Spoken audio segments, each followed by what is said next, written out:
We are here and we are back. But yeah, we're here for some more Genshin Impact. But yeah, we're here to do some more Travelers Chronicles. I'm not Curious, your Catboys, and I'm not Curious, your Catboy assassin for Cyberpunk features, host of singers at your service. We are here and we're back for some more Genshin Impact, and I'm super excited to dive in. So yeah, let's go. But yeah, today we're doing some Travelers Chronicles things that we did last time. But also, how's everyone doing today? I hope you're all doing well, because I certainly am on this fine day, night, morning, afternoon, whatever time it is for you. I hope you're having a good day. But yeah, we're finally here. We're finally back for some more Genshin Impact. For some more Genshin Impact. But yeah, let's go. We're here. Yay! We're finally back after like a week, probably. Or maybe like a couple weeks. I forget how long, guys. I forget how long it's been. But yeah, I'm super excited to dive in and continue the quest thing. The Traveler's Chronicles thing. Yeah, Traveler's Tales. There, right. Yeah, Traveler's Tales. That's it. But yeah, can't wait to continue and dive in. So yeah, with that said, let us find another person. Let us find another person. Ah, Hazo. There. Oh, Hazo. Nice. Oh, Hazo. Cool. Alright, let's start off our stream with Hazo. The perfect thing. Alright, let me just, is my language in JP or English? I forget. It's in Japanese. Okay, we're good. Alright, we're good. Alright, we're good. Let's go! Because I'm pretty sure, if I recall correctly, Hazo is not voiced. So, yeah. Hey, Hazo. Let's catch up. 九条様がお帰りになっちゃった。頭痛かな？またお薬を飲むことになりそうだね。So, what's it about this time, Hazo? あは、ちょうどいいところに来たね。前に言ってた事件、解決したよ。Was there but one truth this time? その通り。九条様は事件をうやむやなまま終わらせたりしないからね。すごく気になるって顔だね。そんな顔しなくても教えるよ。君相手なら九条様に情報漏洩だと咎められることもないだろうしね。結論から言えば、犯人は古本屋によく来てた学生だった。本を買うお金がなくてよく立ち読みしてたらしい。ある日、彼は片思いしている女の子に告白するため手紙を書いてこっそり机に忍ばせようとした。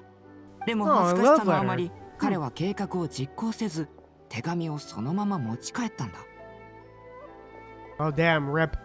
肩を落として家に帰る途中、彼はその手紙をぐしゃぐしゃにして捨てようとした。でも踏ん切りがつかず、ただぐずぐずと手紙をもてあそんでいた。その時、ちょうど古本屋の前を通りかかった。そこで彼は悩み事を一旦忘れ、少し前に途中まで読んでいた本の続きを立ち読みすることにしたんだ。避けるべき食人事を読み終えて、彼は家に帰った。ところがなんと、手に持っていたはずの告白の手紙がいつの間にかなくなっていた。Wait, he didn't leave the letter stuck inside the book, did he? Bruh. そう。本を読んでいた時、無意識に告白の手紙をしおり代わりに挟んじゃったんだ。家に帰ってそれに気づいた瞬間、彼はすぐ古本屋に引き返して手紙を取り返そうとした。でも、その本はすでに売れてしまっていた。Oh boy, Ripperoni Pepperoni to the boy. Ripperoni Pepperoni to the boy. If anyone saw that letter. 見られたらおしまいだ。何が何でも取り戻さないと。絶望しながらそう思ったんだろうね。窮地に陥った彼は以前に読んだ犯罪小説の手口で手紙をこっそり取り戻そうと考えた。彼に才能があったのか、小説の描写が詳しすぎたのか、はたまた稲妻の治安が良すぎてみんなの防犯意識が低かったためか。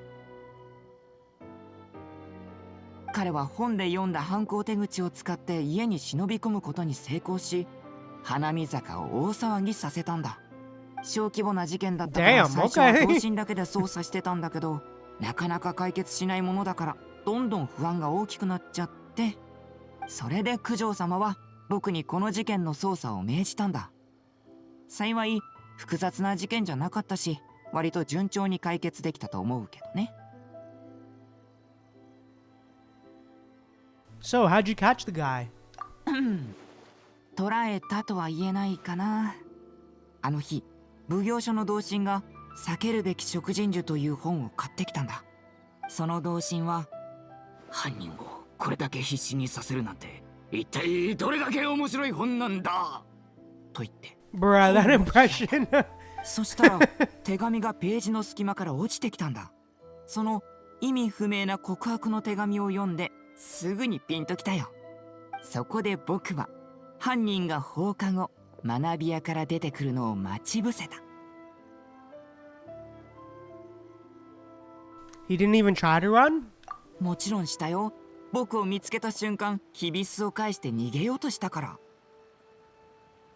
逃げたらこの手紙を片思いの隣の子に渡しちゃうよって言ったのさ。Bruh. そしたらおとなしく戻る。Bruh.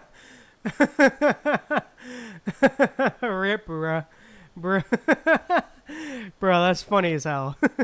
Hazel, you're terrifying. Don't detectives walk the path of righteousness? ちょっと脅しただけだよ。そんな無責任なこと実際にはしないさ。ただ子供とはいえ犯罪は犯罪だ。Damn. 相応の責任を負い罪を償ってもらわないと。He was a bit too good at it. 犯罪を面白おかしく書いた犯罪小説って世間の犯罪意識を下げてる側面もあるんじゃないかな。これぐらいは違法行為とは言わない。別にいいじゃん。大したことじゃない。みんなそうやって自分は大丈夫って思い込んで知らないうちに違法行為に手を染めてしまうんだ。旅人、まさか君にもそういう考えか？ Yes, constantly, right now even. そうなの？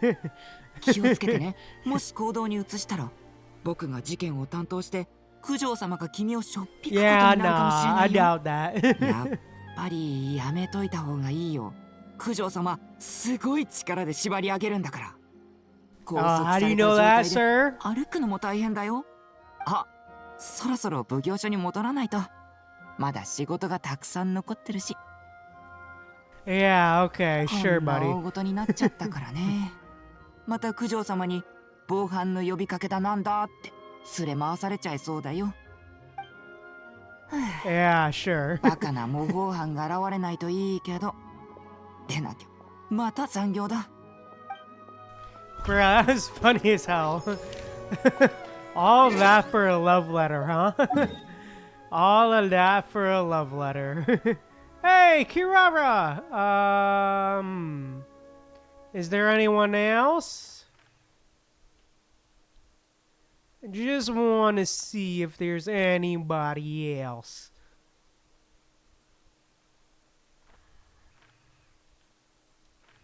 Yeah, alright, let's head back to Inazuma. Alright, let's go to see Kirara! Okay, I think this will be closest. But yeah.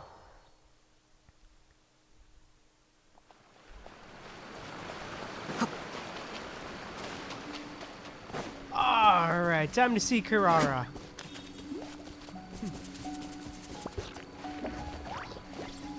Oh, damn, it's closer than I thought it would be. She's closer. Bye, Hilly Charles. I don't want to deal with you right now, please. Please leave me alone. Please screw off.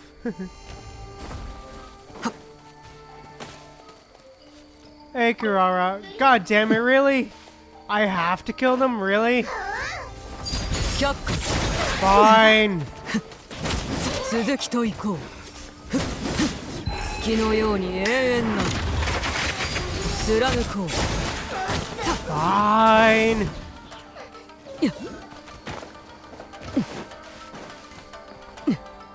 とやさはっ There we go. Get wrecked, baby. There we go. Thank you for wasting my time. Hey, Kirara. Hey, it's that thingy. It's all of them. 今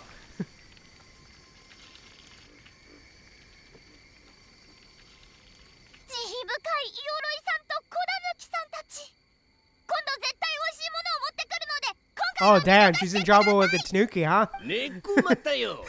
普段は飛ぶように走っているくせに、小狸一匹にも追いつけないとは。近頃の若者は修行が足りんな。Kirara, what are you doing here? かくれんぼの達人のお出ましだ。彼に教えてもらってこい。旅人、一緒にイオロイさんを説得してよ。今は本当に小狸とのかくれんぼに付き合ってる暇はないの。まだ終わってない配達が山ほどあるんだよ。配達で鎮守の森を通るたびイオロイさんに捕まって小狸たちとかくれんぼさせられるんだよ。たまになら楽しいけど、毎回付き合ってたら仕事に響いちゃうよ。Yeah, fair. 私はイオロイさんみたいに毎日ここに座って暇してるわけじゃないから。 True. 猫まためが何を言う。我が輩は鎮守の森を守る補正師匠なのだぞ。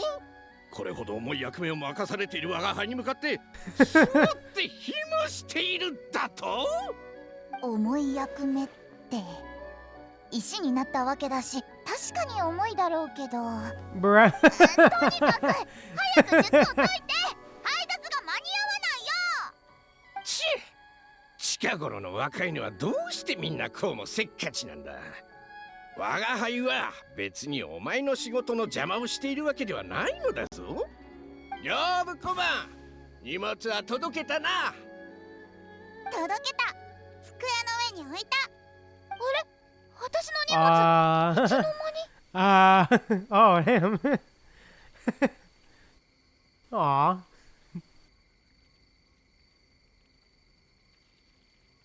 未熟者め、我が輩には荷物の配達先などお見通しだ。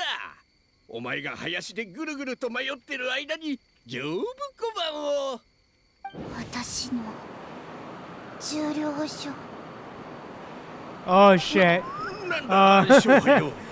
急にさっきだって。この荷物には重量書を挟んであったのに。重量書にサインしてもらわないと荷物は未配達扱いになるの。Bruh. Hey, だから受け取り Fuzzy. 人が箱を捨ててたら Yeah, Kirara's so こ cute の for 配達 real. は無駄になっちゃう。 Damn, も rip. しこの配達が無駄になったら、次に鎮守の森に来た時は絶対にイオロイさんの苔を掃除してあげないんだから。 Damn. イオロイさんなんて苔とツルにまみれたただのでっかい石になっちゃう。勝敗よ。戻ってこい。業務小判、早く追いかけろ。あいつのためにそのなんとか書を取り戻してやるのだ。Bruh. Oh, that's funny as hell. Yeah, but how are you doing, Fuzzy? Welcome to the stream. Welcome, welcome.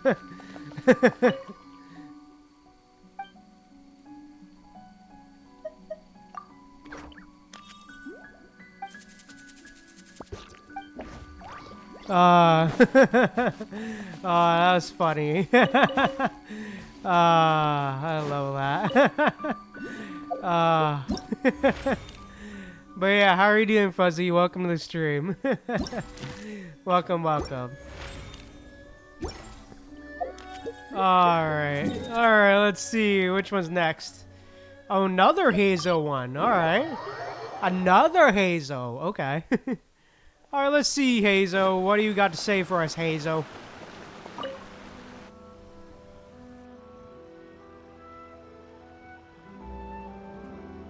うん、今日も花見坂は平和だね。はあ、せっかく見回りで外に出たことだし、九条様への報告は何か美味しいものを食べてからにしようっと。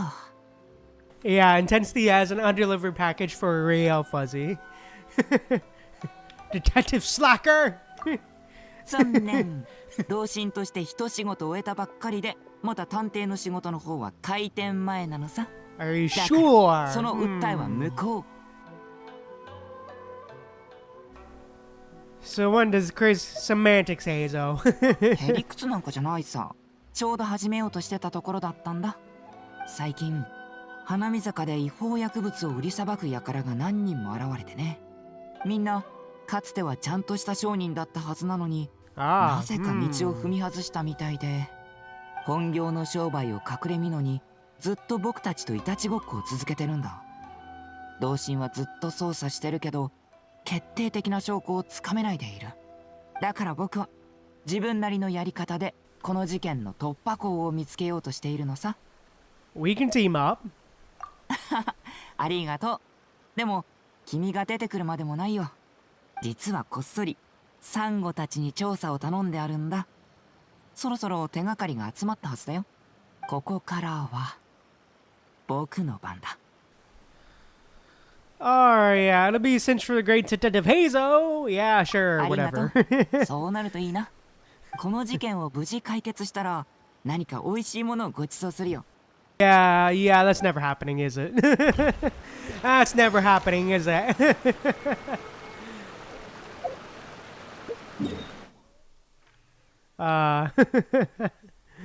That is never happening, is it?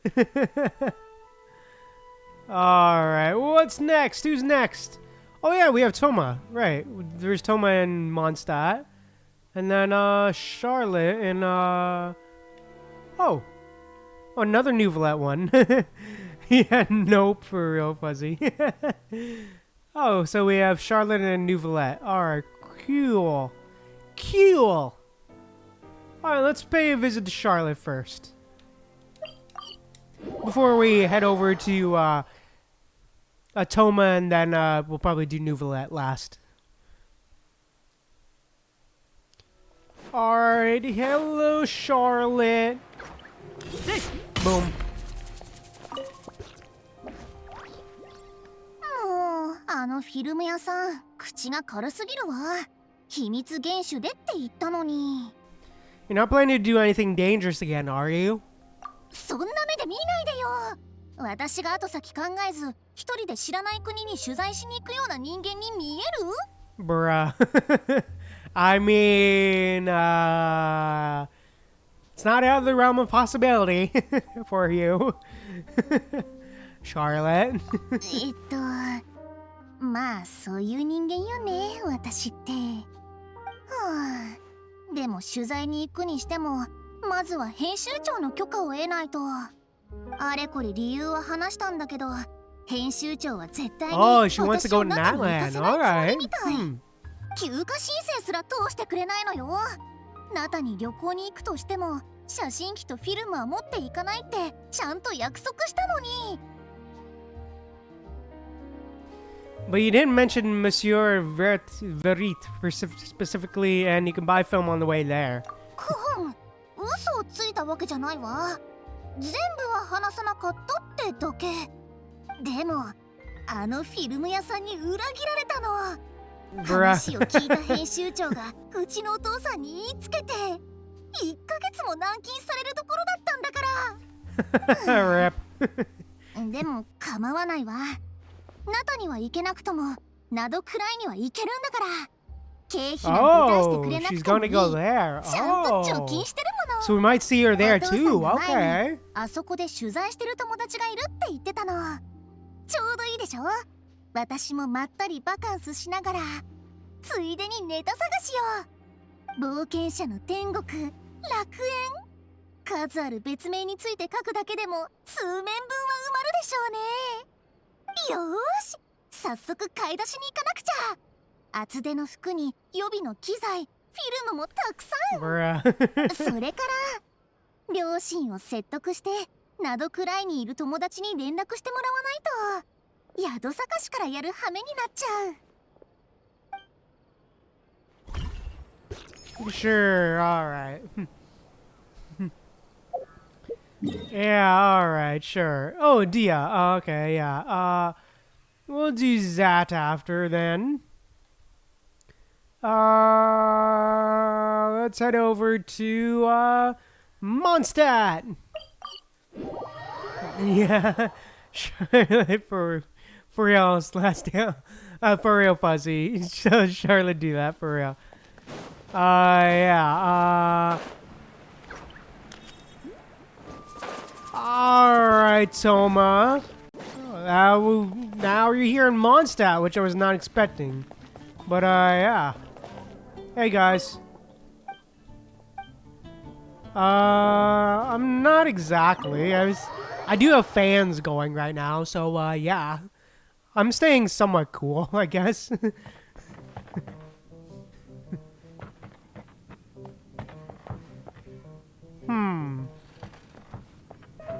Oh, Toma's on the second floor. Alright. Hey, Toma and Kaya. Oh, damn. Did not expect them to interact. Okay, let's see how this goes. This interaction goes. そうだね。やっぱりダンディライオン種はモンド城のが一番だ。久しぶりの故郷だ。たくさん飲んでくれ。リンゴ酒とダンディライオン酒だけじゃなくカクテルも悪くないぞ。個人的にはデス・イン・ディス・アフタヌーンがおすすめだ。ガイアさんの言う通りだね。どれどれ、お酒のメニューは。あ、旅人。本当にモンドで会えたね。Welcome back to Mondstadt. I'd say being in Mondstadt agrees with you. もちろんさ。モンドの風車、広場の心臓、それから母さんの大好きな酒場、思い出と夢の中に見た景色そのものだ。帰ってくることができて本当に良かった。And the things you had to take care of? 母さんが残していったものは全部整理したよ。大事そうな証明書も古いものも全部きれいに保管してあった。古い建物を放っておくと雨漏りしたりあちこち崩れたりしてガタが来ちゃうからね。ついでに一通り家の点検と掃除もしてきたよ。地道な作業がようやく終わって休憩しに外に出たところでガイアさんと知り合ったんだ。ああ、またぜひ来てくれ。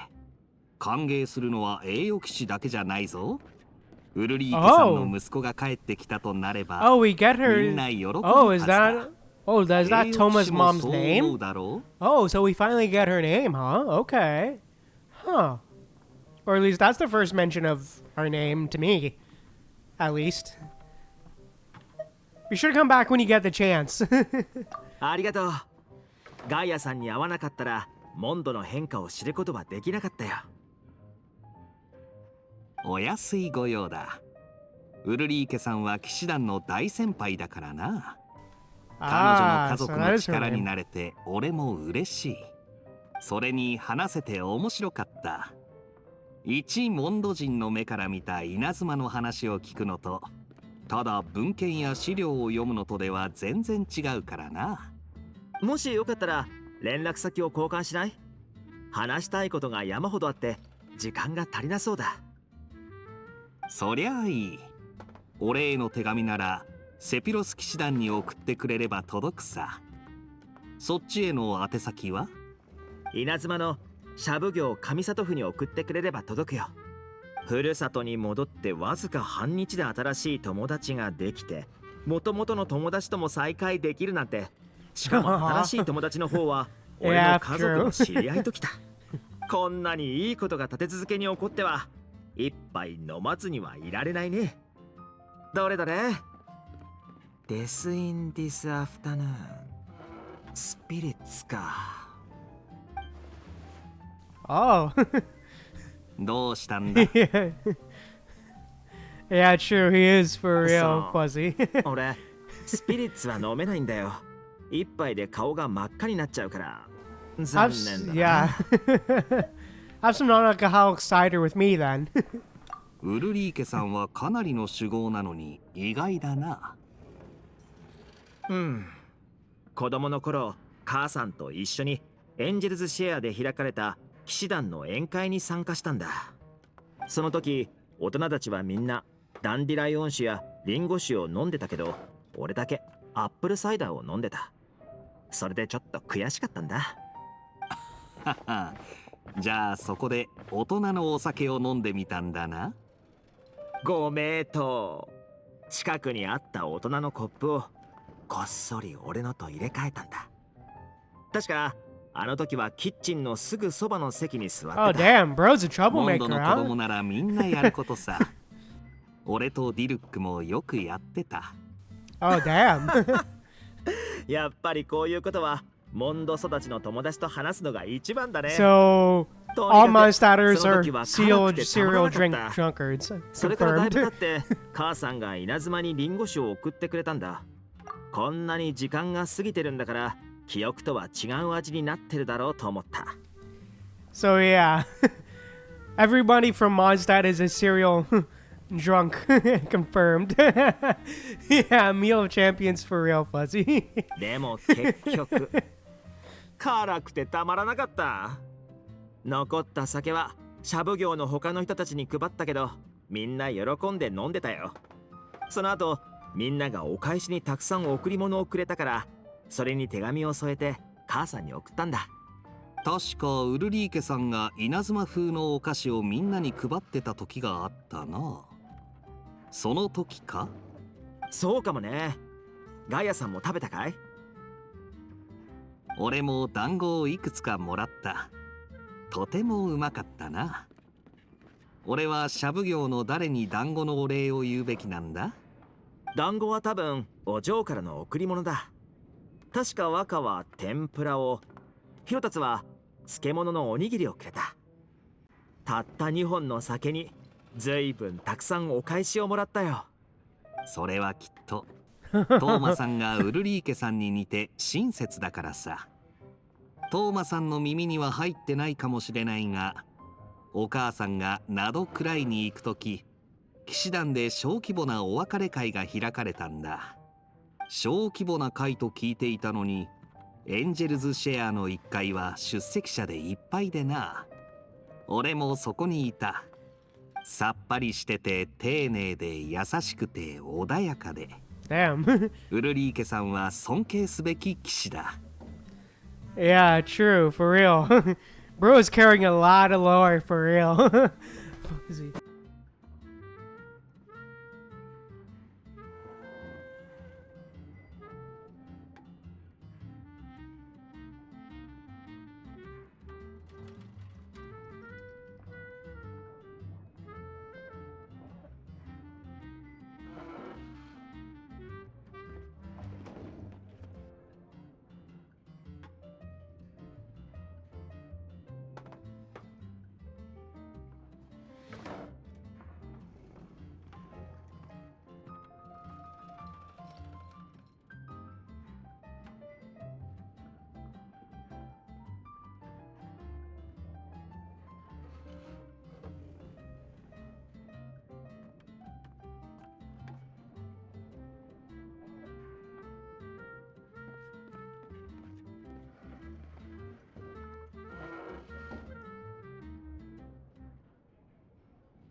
Looks like the apple doesn't fall far from your family's tree, Telma.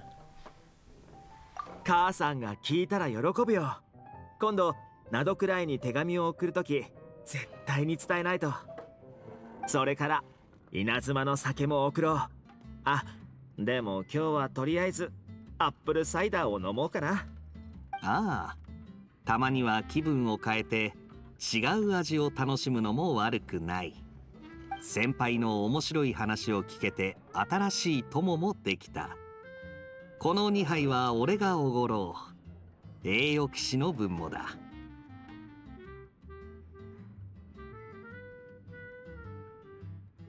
そうだ、さっきトーマさんが話してくれた稲妻妖怪の伝説にはまだ続きがあるんだよな。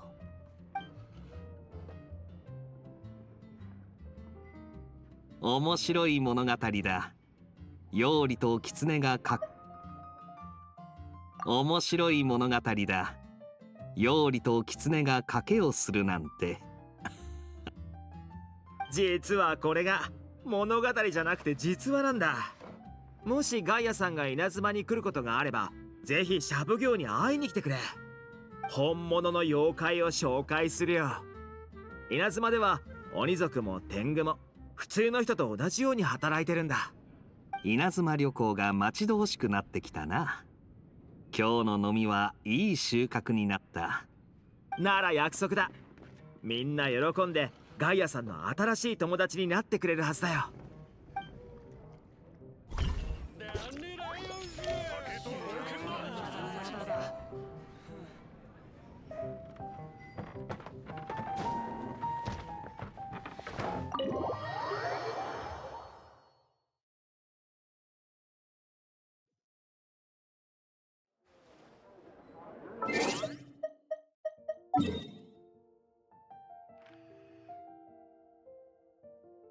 But yeah, that definitely is interesting for real. Like, Kai carrying all the lore for real though. Jesus. Kai definitely carrying all the lore. Just all of the lore, man. But yeah, let's head over here to talk to Nouvellette. Let's go. Oh damn, good luck, Fuzzy. Yeah, definitely may be hard for real. But yeah, good luck. Yeah, he's an elusive one, huh? Fuzzy. Alrighty. I'm gonna just give it back. Alright, no, oh, Fontaine World Quest. Oh, okay, I might pick this up, after I talk to Nouvellette. Because I definitely need another one, new world quest. Alright, Nouvellette. Yeah, decisions for real. Fuzzy. Because I need it for the reputation. Monsieur Nouvellette! It's been so long. I'm really sorry. Are we late? No, I was just early. You Ah, were the right on Melusines! We're here to pick you up. The other Melusines are back in the village making you dinner. Thanks for making the journey. Today, I'll be interviewing you on behalf of Mercy Village. Monsieur Nouvellette! Please, take this flower. I just picked it for you. Monsieur Aww. Nouvellette! Monsieur Nouvellette! Monsieur Nouvellette! Aww. Hey! Relax. He's not hard of hearing, you know. Be polite. It's all right. Hello, everyone. I'm delighted to see all of you as well. Did you all receive the gifts I had sent over earlier? We did! Everyone loves them. Zana really liked the components you gave her, and she got you a thank you gift. Virida liked them a lot too. She used them to make a pistol. That's right! I'll definitely join the Marechaussee Phantom soon. Please believe in me. Don't put Aw. too much pressure on yourself. The process itself is already extraordinarily meaningful. I believe you will learn and gain much. As for me, I've already hung up the skirt you got me. One day, when I'm a real journalist, I'll wear it when I give you an official interview. Don't get ahead of yourself, Lome. Monsieur Nouvellette is usually really busy. If you want to interview him, you'll have to apply first, then follow the proper procedures to make an appointment. What are procedures? Do you mean those super amazing people at horticultural fairs who can grow anything? Bruh. I've seen them. No, procedures. And they're... well, I don't know either. But that's what Sadine wrote in her letter. Anyway, she also mentioned that there was one day when Monsieur Neuvillette was so busy, he didn't even have time to drink water. Bruh. Shock. How could the Palais Mermonia be so cruel? Regarding that particular problem, well, I shall be more careful in the future. Sure, We're yeah. all really concerned about your health. It'd be nice if you spent less time working and gave yourself more time to rest instead. Oh no, we got sidetracked, didn't we? How far into the interview did we get? You haven't even started, Lomé. You're still in the reporting stage. Bruh. All right. No, wait, that's not right. I still have a ton of questions.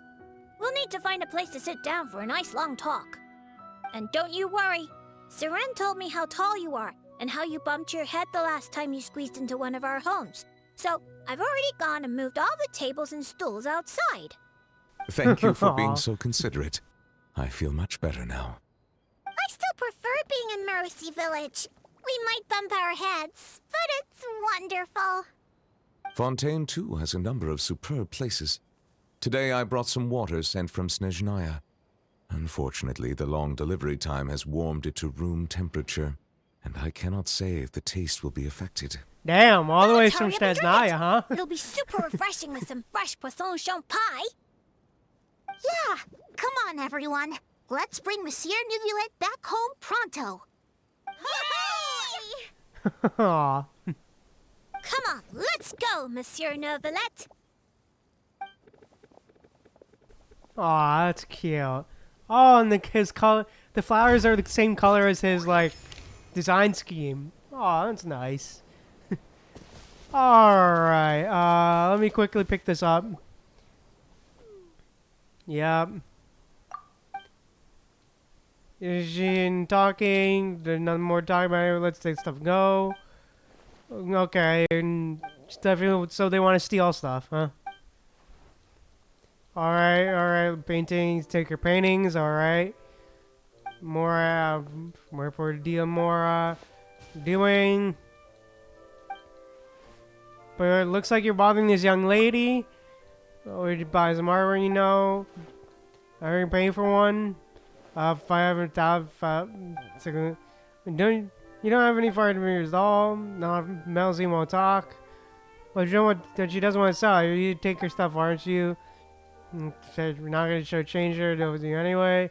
What you got talking about the Mora? Watch about you. Yep. Alright, yep. Yep, what are you looking at? Maybe in the mirror. Yep, let's see for your methods. Yeah, okay. This is Fontaine. You don't have to be alone, don't you? What happens to my fault? What do you think we are anyway? Say that between you and the kid. Us and the kid. But you reveal your identity. Hey, what identity? I'm an enforcer of the law. Oh, you got a guy, huh? Hey, what do you do? What do you do law for? I'm the streets of Shania. You're gonna believe our piece there, right? If it was from, Maison Garnage, the law might call himself, anyway, the people Maison before, and I've, Aaron Parsers, aren't you? Or plainclothes officers, bruh. And what do you look? You gotta be kids. We wasn't no way to look out for. Weren't you ones who fall into several plainclothes bullet point? You nearly got sent to court. Should be you. You know better than to enforce law, right?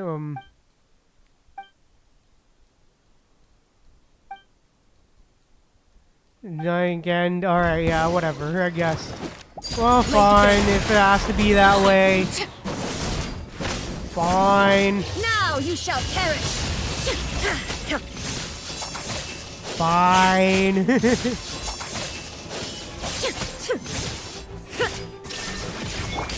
Hands where I go!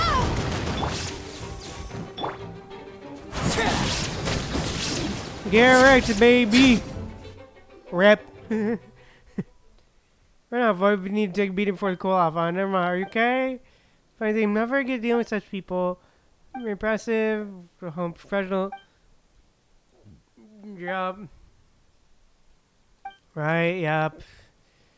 What would you call you again? Marmar? Alright. I was painting here, but also metal using to paint too? Anything I want to bring happiness. Alright. Aren't you painting that? I'm not understanding what you mean, but guess so. I look at the painting tools are considering how short. Better get magical and brush. These are shorter than mine. Bruh, true. Hey, you're thinking them up. Hey, you might pick up scatter painting tools. It's mostly me. There's done. Good job, Paimon. It's mostly me doing the work. Barely did anything, Paimon. Bruh. True. She barely does. For real, Fuzzy. It's called division of labor. What would be you trying to do? You want to exchange more for the paintings in my hands. So wait. They weren't by weren't they?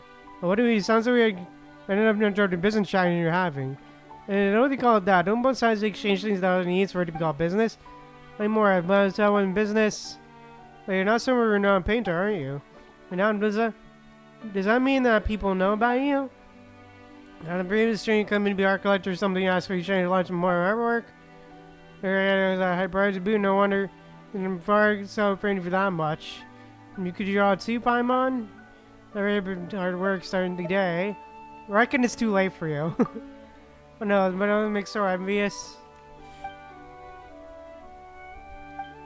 Alright, ready? Let's do.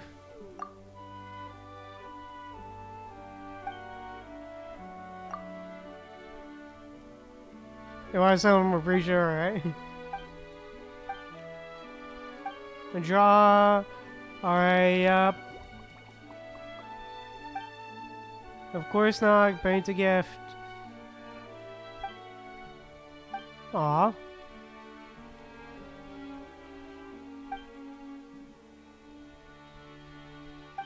Hey, nice. A village? Oh. Oh, is this how we get to access to Mercy Village? Oh, okay. Oh, is that how we get access to Mercy Village? Alright, cool. So that's the quest that unlocks Mercy Village, huh? I'm guessing? Alright, cool.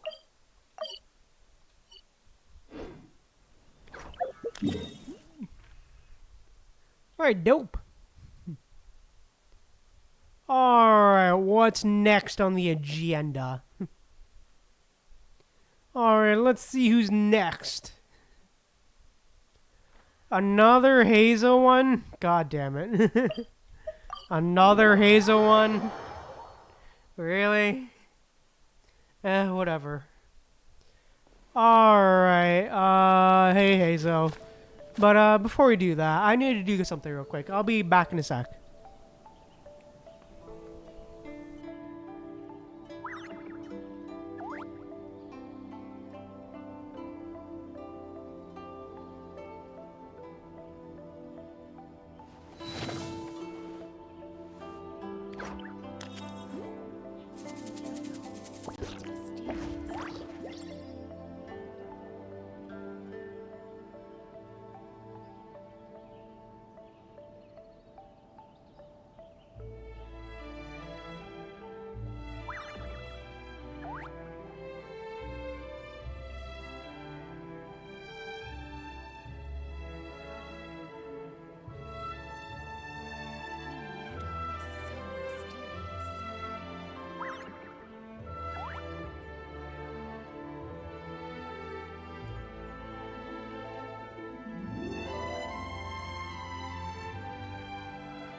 Something you wish to report?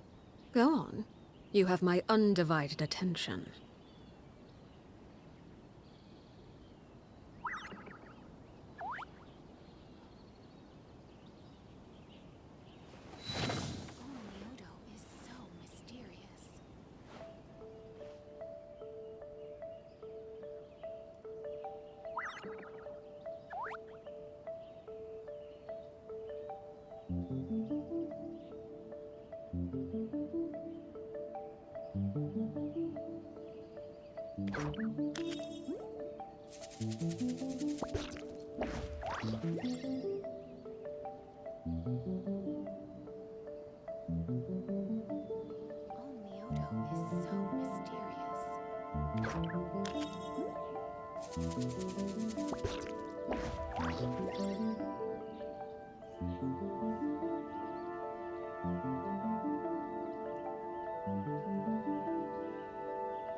Alright, we're back.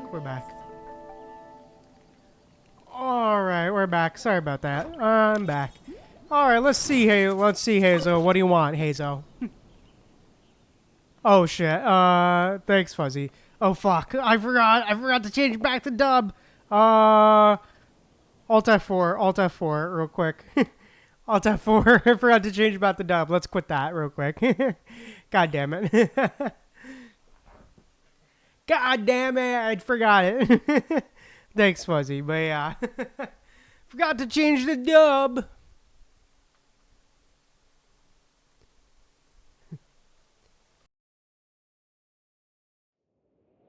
We're just restarting the game real quick. There we go. Alright, let's try this again. Let's try it again. Alrighty. Time to continue the Traveler's Chronicle Tales thing. With Hazel. Alrighty. Settings, please. Language. Japanese. Alright, hey Hazel. There we go. 思った以上に狡猾だね。でも君たちがやったことの痕跡はきっとどこかに残ってるはず。How's the case coming? ちょっとした壁にぶつかってる。意外と相手は賢かったみたいだ。互いに関係を持たない仲介人が大勢いるだけじゃなく、販売ルートも一方通行になるよう仕組まれている。他の突破口を探した方が良さそうだね。Oh well, that was quick. Thank God. Thank God that was quick. Oh, Sayu! First appearance of Sayu! Let's go! Finally we see Sayu.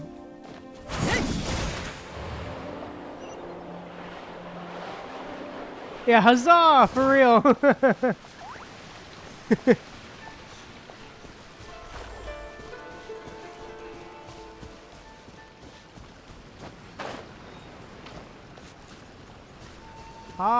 Oh, and Dory as well. Oh, Dory's here as well.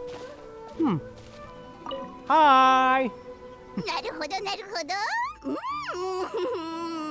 一人やくつぼに変えるような忍術はないというわけですわね。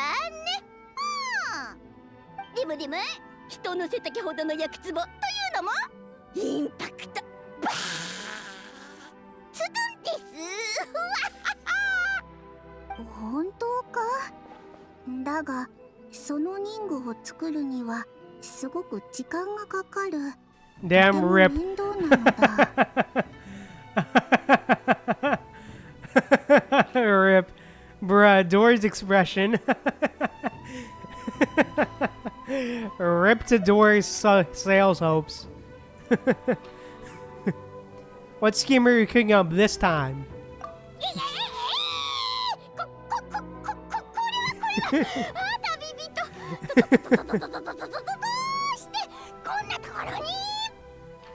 Yeah, I caught him 4K for real, Fuzzy.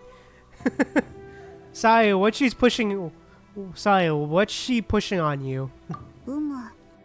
買い物中にドリーと出会ったのだが、引き止められてしまった。広告を取るのを手伝えと先ほどからしつこいのだ。早口すぎて口を挟む隙もない。お菓子や飲み物もおごってくれたから、仕方なくずるずると話を聞いていたのだ。この霊薬は偉大なるサングマハベイ様のお宝の中でも最新にして最高の一品でしてよ。さあこちらの絶対楽背が伸びる超すごい霊薬もうよくご覧くださいまし。 The name's a guaranteed mouthful, never mind the potion. それは最近のお客様方がせっかちすぎるせいですわ。説明書も読まなければ、私の説明を聞こうともしませんの。まあ、わかりますわかりますけどね。だから飛躍の効果を名前に詰め込むしかなかったのです。ちょっ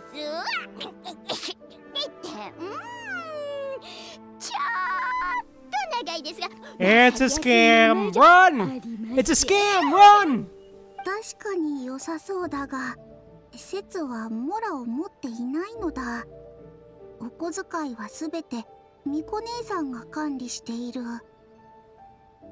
Yeah, run from the scam for real, Fuzzy. How? Why? 以前、節は帳簿の付け方を知らなかったゆえ、お金を使いすぎていたのだ。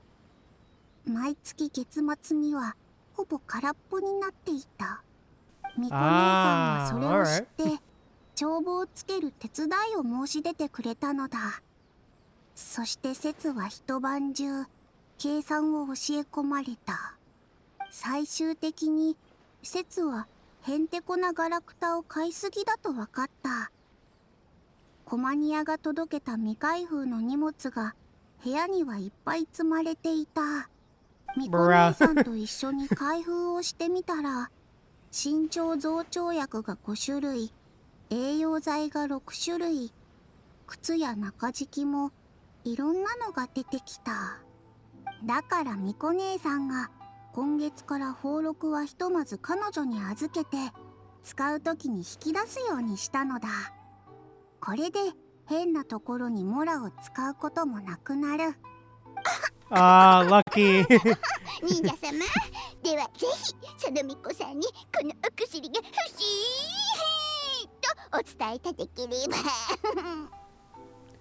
Who lets Sayu buy that kind of potion? She never approved the expense. 旅人、そうやって言い切ってしまうのはもういただけなんですわ。Yes. 私サングマハベイ様が嘘つきだとでも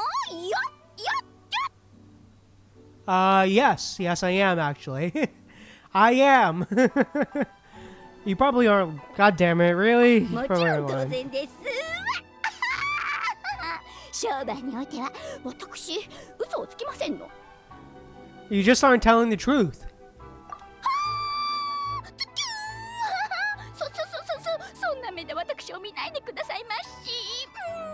ほらほら、私の出身地スメールにはナタの青い鳥もリーウェの白い鳥もいませんのよ。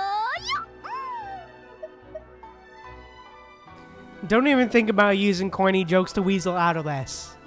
さすがは旅人。そういった知恵はお持ちなのですわね。仕方ありませんわ。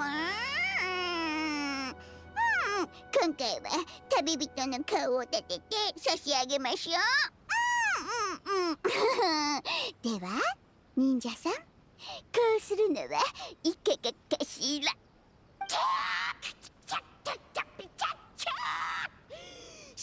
ダムラを払うのも時間の問題でしたのね。 Yep, the scam. The scam. 旅人が余計な首を突っ込んできやがったせいですわ。Get wrecked, Dory. Bruh. 広告に協力していただけるのでしたら、このお薬無料で差し上げましょう。よし、これですわ。ちょっとくらいの損には目をつぶるとして、市場さえこじ開けることができれば後からいくらでも取り戻せるんですもの。少なくとも広告撮影期間中は全て無料でお飲みいただいて結果ですわ。Yeah, no. 旅人にも出血大サービス。こちらのお薬を無料体験として差し上げますわ。Unbelievable. 本当か。だが施設の身長で本当にその広告に出演できるのか。大丈夫ですわ。この広告を撮るのにあなたの身長は関係ありませんの。忍術を使ってシューッと霊薬の壺に変化してシューッと爆発していただければ結構ですの。シューッとね、シューッとね。そして霊薬の壺を空からどんどん降らせれば見た人にとんでもないインパクトを残せるに違いありませんわ。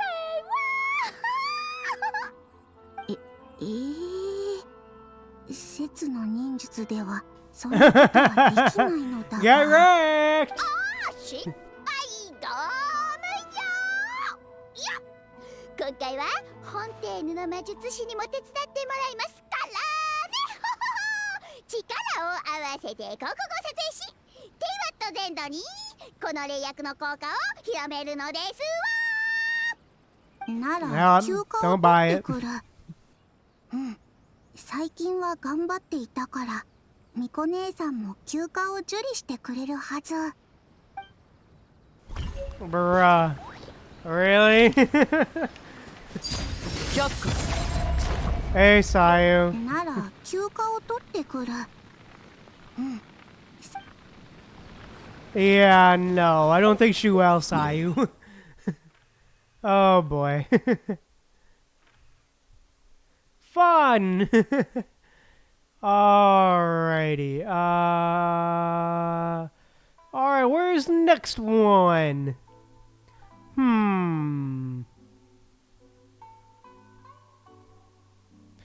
Alright, time to find the next one. Ah, Dia. Alright, cool. Time to run! Alright, time to do Dia now. Let's go!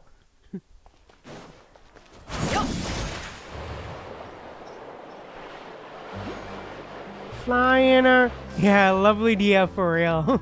Fuzzy. Hi, mech thing.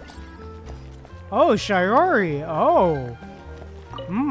今すぐ手配するけど、オーダーメイドの衣装は通常より時間がかかるわ。リシアさんが出発するまでに渡せなければ、コマニアに送ってもらうように言っておくわね。ああ、じゃあ頼んだぜ。安心して。かなり細かいサイズ表をもらったから、そんなに時間はかからないと思う。それと、もし必要なら、君のダンス衣装も一着仕立ててあげるわよ。え？私はいいぜ。この服はお嬢様の練習に付き合うために注文しただけで、普段一人の時に踊る機会はないんだ。Potential skin, maybe? Dia skin, maybe? Future Dia skin, maybe? Future skin, maybe?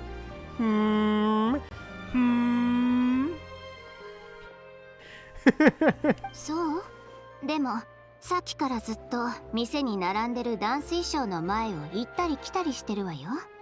視力が気になるんでしょ。波模様で丈は短め、あとは腕と腰にリボンがある衣装かしら。 Wait, when did you... That's so specific. 君の目線の先をちょっと観察してただけよ。どう？自分だけのダンス衣装が欲しいのなら絶好のチャンスだと思うけど。私はモラが足りない？そういうわけじゃないんだ。モラは十分に持ってきてる。ただ、じゃあ他に悩み事があるのね。コインは持ってる？持ってるけど。表が買う、裏が買わない。投げてみて。Bruh. Signing a coin toss? That feels pretty arbitrary. それじゃあ適当すぎる。本当は。ほら、投げてみなさい。投げた瞬間、自分が本当はどう思ってるのかわかるわ。Dia takes out a coin and flips it. It rotates in the air a few times before it catches on the back of left hand, slamming her right over it. で、 Oh. どうなの？手はどけなくてもいいわ。今君が表ならいいのにって思ったのなら、今こそ新しい服を買うべきタイミングよ。無意味なことに気を使って欲しいものを逃す道理はないわ。そうだな。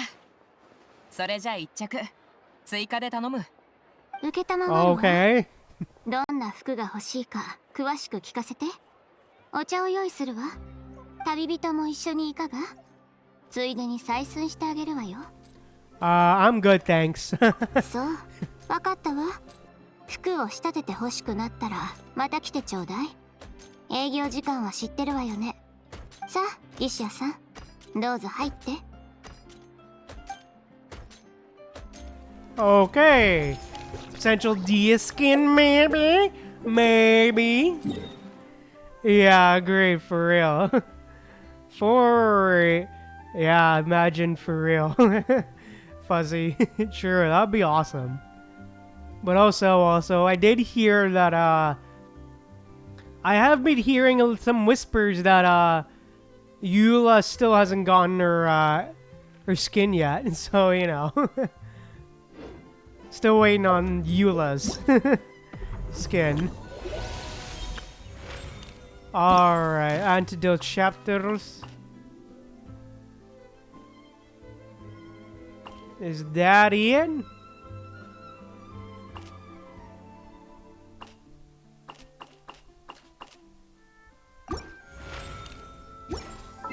Maybe changing the time? Changing the time, maybe? See if any pops up there. If I change the time, maybe?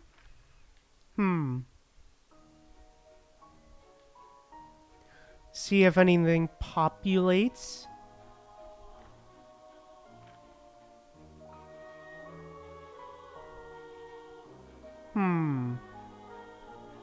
No, okay. Maybe a bit later.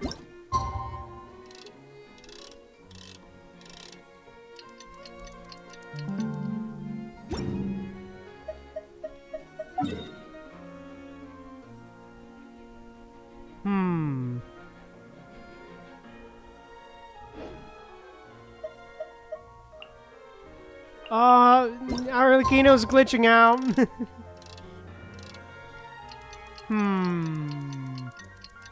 See if anything populates.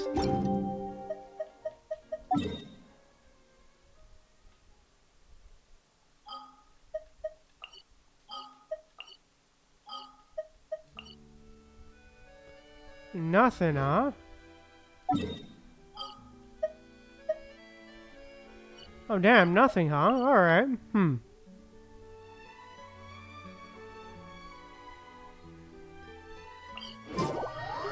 Maybe just teleport away? Possibly?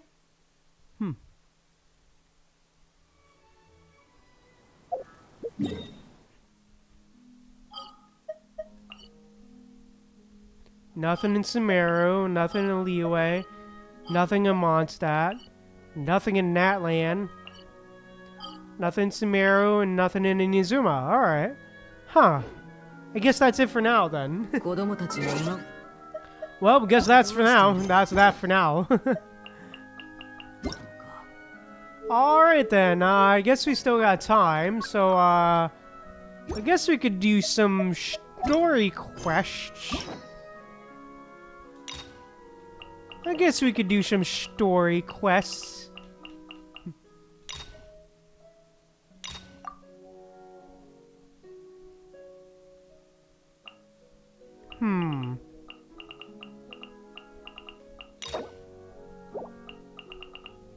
Alright, let's do it. Let's do some story quests. Let's take a paid visit to Lyney. Alright, let's go. Let's say hey to Lyney.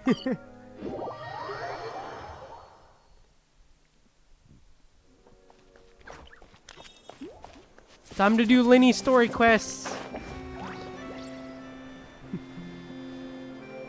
Oh. Isn't that Charlotte? We're always running into her. What's she doing this? And what you doing that time, huh? I see. So you believe that this warning letter was sent by the Phantom Weasel? Absolutely. I've said it before and I'll say it again. The Phantom Weasel never acts as you expect. He must have faked his own death 10 years ago using a body double.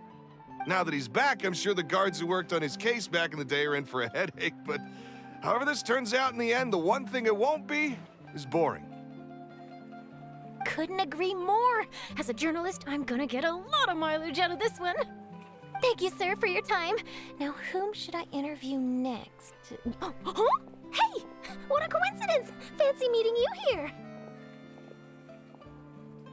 Perfect. Hey, Charlotte. Welcome back. The Phantom Weasel's latest warning letter. What are your thoughts? Phantom Weasel?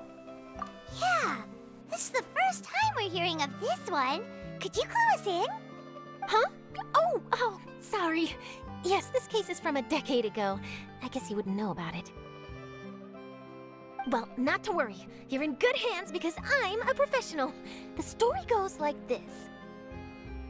10 or so years ago, a phantom thief became active in the court of Fontaine.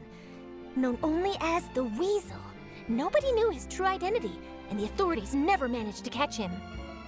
Wow, cool! He sounds like one of those mysterious night burglars that you read about in novels. Precisely. Well, except the part where they actually have a good reputation. Our Weasel targeted whatever people held dear, and no one was safe from his predations. He would just as soon steal a necklace from a rich merchant's safe as he would a toy doll given to a commoner child for their birthday. Damn. Sounds like an absolute weirdo. For real. The phantom thieves you read about in novels rob the rich to pay the poor, but this guy did not discriminate. Unsurprisingly, this didn't work wonders for his public reputation. Every man and his dog wanted to see him behind bars. Yeesh. So, did they catch him? Not exactly. There's a good chance that the Weasel would still be at large to this day if it hadn't been for an accident 10 years ago. A magician named Caesar fell to his death in a botched high-altitude escape performance. When the police went through his personal effects, they found a hoard of stolen loot and gadgets used for criminal activities. And that was how the Phantom Weasel's identity was revealed to all. Sure enough, thefts in Fontaine went down after Caesar's death. But today, 10 years on, the notorious thief has once again issued one of his warning letters and pasted it on the gate of the Opera Epiclese for all to see. Damn. I squeezed through the crowd this morning That's to get a photo as soon as I heard. Here, it's this one. Alright, I'm not reading that. I can't read it. So, this is the warning letter, huh? Let's see what he wrote. 3 days from now, when evening falls, I shall take from you that which you hold most dear at the Opera House, just as you did to me 10 years ago. This is, without a doubt, a clear declaration of criminal intent. After years of laying low, the Phantom Weasel is back with a vengeance. What once seemed like an open and shut case has been blown wide open again. But why has he reemerged now, and what does he want? I sense an epic scoop, and I'm going for it. Uh-oh. If this thief will steal anything that other people value, does that mean even we might be targeted? Maybe. He might steal all your favorite snacks. Really? Oh, Let him try! In fact, Hyman's gonna eat all our snacks right now! Let's see what he can do about that! Okay, the people have spoken. It's clear that the public are very concerned about the Phantom Weasel's reappearance. Bruh, Paimon. Let's see, I've got a photo of the letter, my interview notes. Yep, that should be enough to form the skeleton of my Hey, article. Lyney! It does feel like So he something finally is shows up missing, to his though. own. Finally shows up to his own story quest. Something exclusive. Who should I interview next? I need someone with a more concrete connection to the weasel. Is that who I think it is? Lyney! Yep, it's a Lyney. Looks like he's performing some kind of some magic. Magic. Magician. Caesar! The Phantom Weasel! That's it! Let's go interview Lyney! You see, the original Phantom Thief Caesar was a magician too! And what do Phantom Thieves and magicians have in common? They both have an air of mystery about them. Perhaps there's a connection there. Are you serious? What sort of a deduction is that? Oh, relax! My journalistic instinct tells me that an exclusive news story is beckoning. Let's go! No time for delay!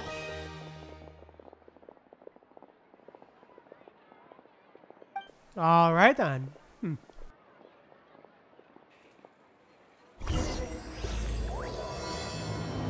The Forgotten Thief. Let's go. Alright, let's see.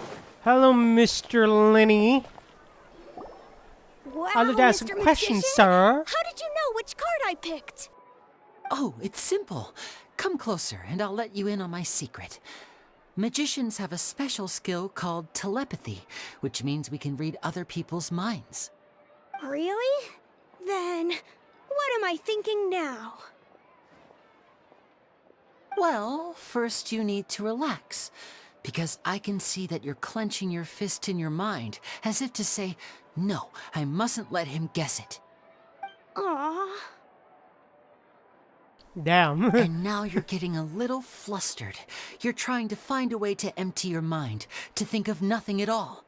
But the more you try to hide a secret, the easier it'll come out. You snuck out from home today, didn't you? You told your family a little lie so you could come out and play. Now, that's not a good habit. Bro, what's that noise? What you the can fuck? Tell? Oh boy, you really can read my mind. Of course. Oh, and that's the end of my performance. You should really be heading home. Remember to apologize to your family, all right? They must be worried about you. All right, got it. Bye, Mr. Magician.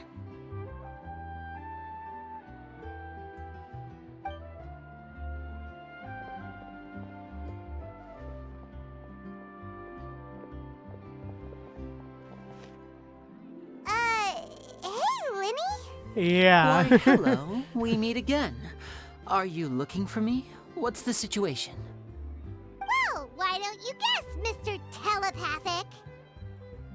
Oh, please. You didn't believe that spiel, did you? The power of telepathy is quite beyond me. I'm sure that child Yeah, would beg to sure. differ. Seemed like you were right on the money. That was nothing more than a little trickery. I made an educated guess based on his micro-expressions. That, plus the fact that he was the only kid here without his parents, and he looked as guilty as sin. He made it easy for me. You guys, on the other hand... let me guess. Don't tell me you're here for the Phantom Weasel, are you? Wow, got it in one! Is this more of your trickery at work? Wait, really? No trickery this time. It was pure luck.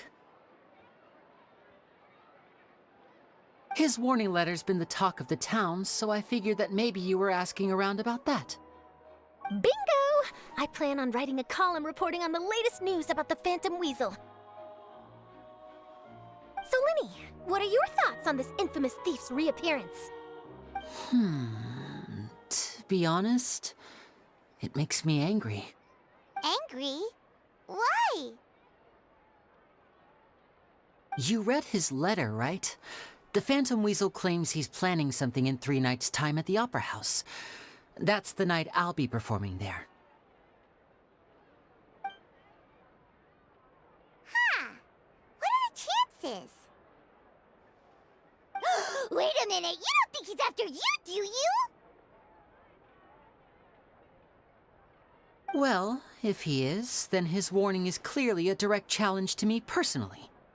And if he's not, then it's still going to be a huge headache for me. The mere mention of the Weasel's name is enough to scare people off. So once the contents of that letter get out, barely anyone will be showing up to watch my show. But I've been preparing for this for a long time. I'm not about to let him ruin my big day. This leaves me with only one choice. I have to expose the Phantom Weasel's identity before the show begins. Really? So what you're saying is, we might get to see a live duel between a famous magician and an infamous thief?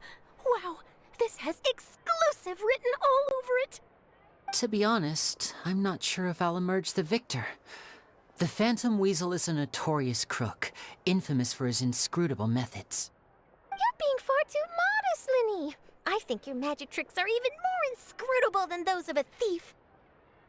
Thanks for the compliment, though I have to say, I don't care much for the comparison. A lot of people liken magicians to thieves because we both have the ability to make things disappear without the person noticing. But there's an important difference that these people overlook. Allow me to demonstrate with a quick magic trick. Here, I have a flower. Just an ordinary flower that was picked not long ago. Watch it carefully now. 3, 2, 1. And it's gone. It's gone! Where'd it go? That's the question. Where did it go? Therein lies the difference between us. Thieves make precious things disappear, but only magicians make them reappear. If I could now invite you all to check your clothes, there might be a surprise in there somewhere.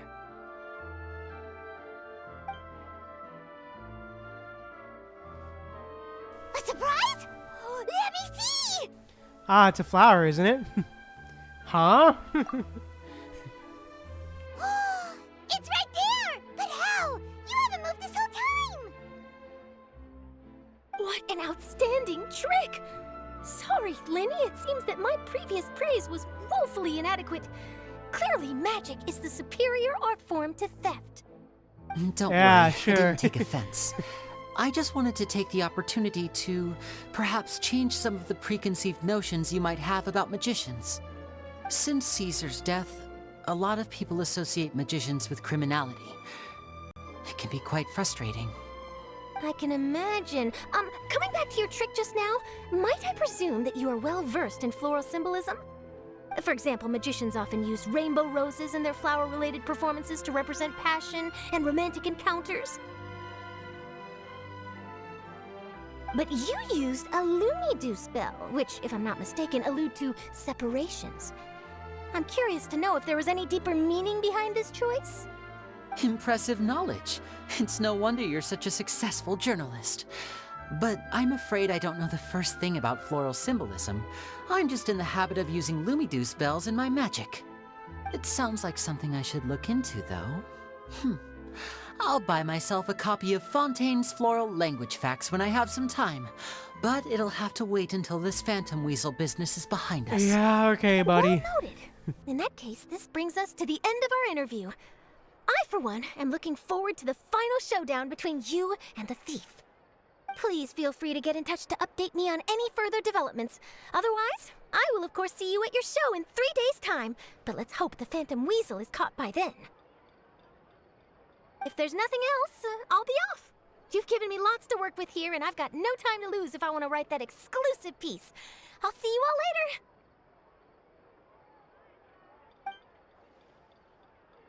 Bye, Charlotte.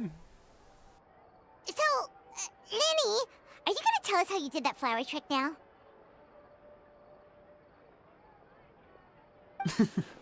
I'm afraid that's my little secret. Aww. Well, magicians are entitled to their secrets. But Paimon's really itching to know how it's done.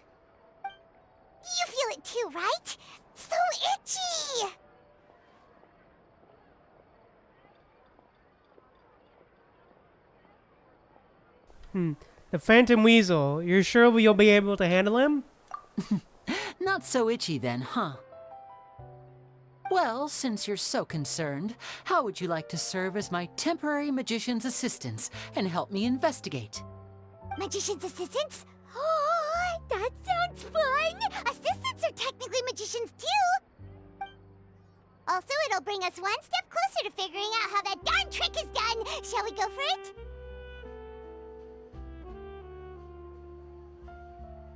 Alright. We'll help you with your investigation. Excellent. Thank you for putting your trust in moi. The first thing we need to look into is who Caesar really was. If he truly was the Phantom Weasel, that means that the weasel is dead, and whoever wrote this warning letter is just a copycat criminal. But if he wasn't the weasel? Well, that'll make things more interesting. It would mean that the weasel lives, and he's been laying low all this time in some corner of Fontaine. And if we're investigating Caesar, his fiancée Gemma is a good place to start. Word is that she visits the cemetery often, so I asked Lynette to wait for her there. We should make a move. Let's go and rendezvous with Lynette. Alrighty. Time to see Lynette. Yay! Time to visit Lynette now. Hey.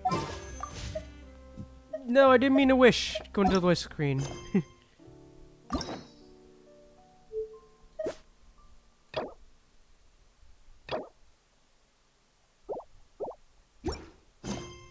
Yay, for real.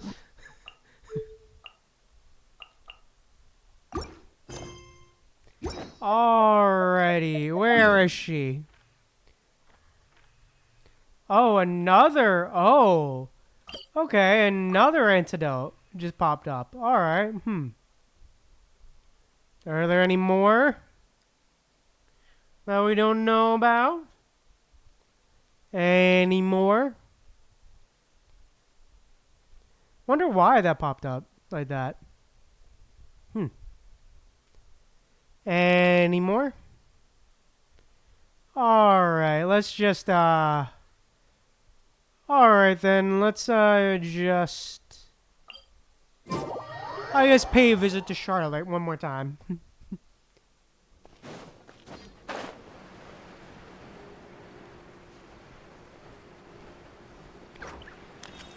I guess.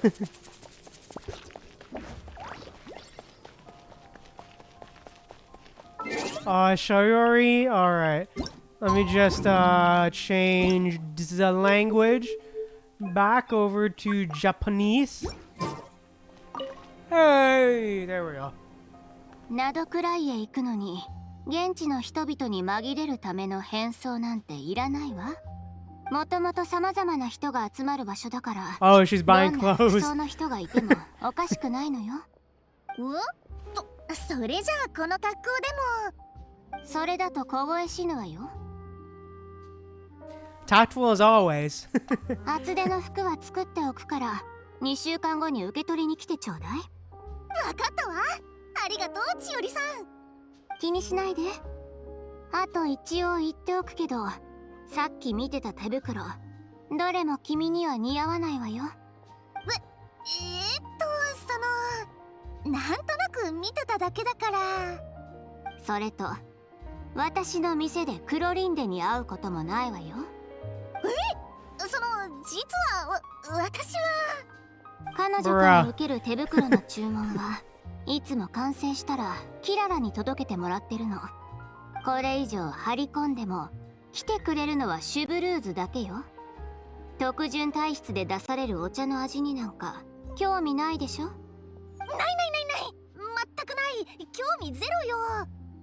それじゃ2週間したら服を受け取りにいらっしゃい。はーい、よろしくお願いします。待たせたわね、旅人。お目当ての品があれば遠慮なく言ってちょうだい。While I'm also just browsing. そう。悪いんだけど、用事があるから一緒にお茶する時間はないの。店の営業時間は知ってるわよね。服が欲しい時や試着がしたい時は営業時間内にいらっしゃい。それじゃ、私は店に戻るわ。君も受け取り日を忘れないでね。はい、わかりました。Hey, nice. やっぱり千織さんは何でもお見通しね。他の方法を考えないと。You even came here to stalk Clorend?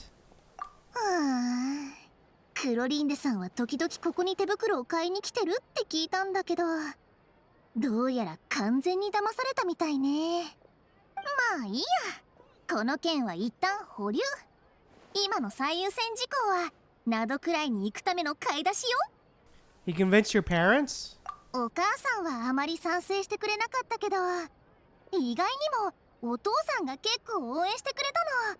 取材の作戦じゃなくて、バカンスの計画も一緒に立ててくれたわ。いろいろ買ってくれたし、ナドくらいに駐在してる何人かの友達に娘をよろしくって手紙まで書いてくれて、私も前から知ってる人たちは全員一流の記者なの。Sounds like your dad saw right through you. 当然見抜いてるはずよ。テイワットで一番の記者に隠し事なんてできないわよ。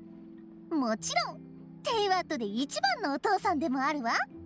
旅人、機会があればぜひナドくらいで会いましょうね。Yay! 権限。Alrighty. That was fun.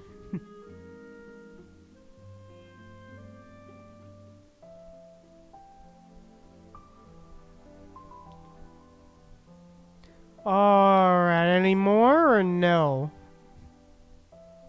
That I need to know about or no? Alright, looks like it doesn't. Alright, looks like we don't. There is nothing more. Alright. Alright, here we go. Time to continue Lyney's quest. Time to continue Lyney's quest, I guess. Now, let's go. But first, let me just change the language back to the English.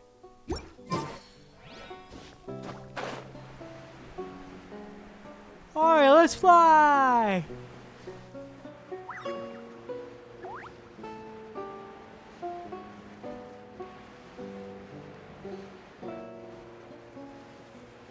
Oh, oh yeah, we're supposed to go to cemetery, right. Hey, we're here at the cemetery, we're here!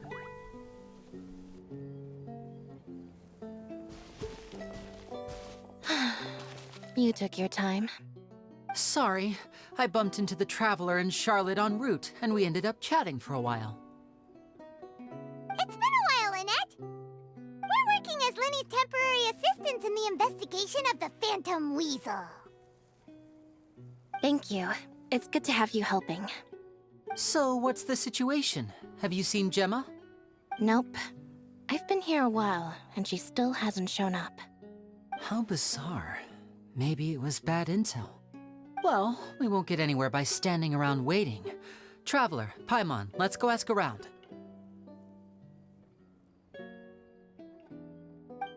Alright, let's go. Alright, hi sir. Excuse me, good sir. Do you by any chance know a Gemma? Gemma? You mean Caesar's fiancé? Sure I do. What's this about? I'm just trying to get a hold of her because I need her help with something. I heard she comes here a lot? Yeah, she does. Poor thing. It's no secret why either. She's heartsick. Ever since Caesar passed away, she's been coming here once every week to clean his grave. Often she just sits there in front of his headstone, lost in thought. Sometimes she talks to herself. I asked her what she was doing once. She said she wanted to speak to him again. She knows he's gone and can't hear her from the grave, but she just likes to spend time there, telling her fiancé all about how her life is going. And she's been doing this ever since Caesar passed away? Oh, so 10 years. Oh, damn, that's sad. Wow. Your love must have been really strong. I'll bet. Caesar's reputation fell apart after his identity was revealed, so no one else visits his grave. Gemma's the only one who still thinks about him after all these years. I don't know if the mind lives on in the waters after death, but if it does, I'm sure Caesar must be grateful to have someone who remembers him fondly. If I'm honest, I think this is all so unfair to poor Gemma. Her fiancé was a low-life crook. He doesn't deserve someone like her. Anyway, all of that said, she's running later than usual today. Normally, she'd be sitting in front of his grave by now. I wonder if she's okay. Well, that's everything I know, I'm afraid. You might have more luck asking some other people. All right, well, thanks for sharing all of this with us. We'll keep asking around. You're welcome. I just hope she'll be able to move on one day.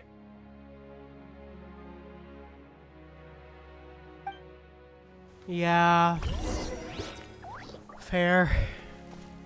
Hi, Gracia. Did you hear the news? They're saying the Phantom Weasel's back. You're kidding. Wait, isn't he dead? I don't know anymore. All sorts of news flying around nowadays. I can never tell what's true and what isn't.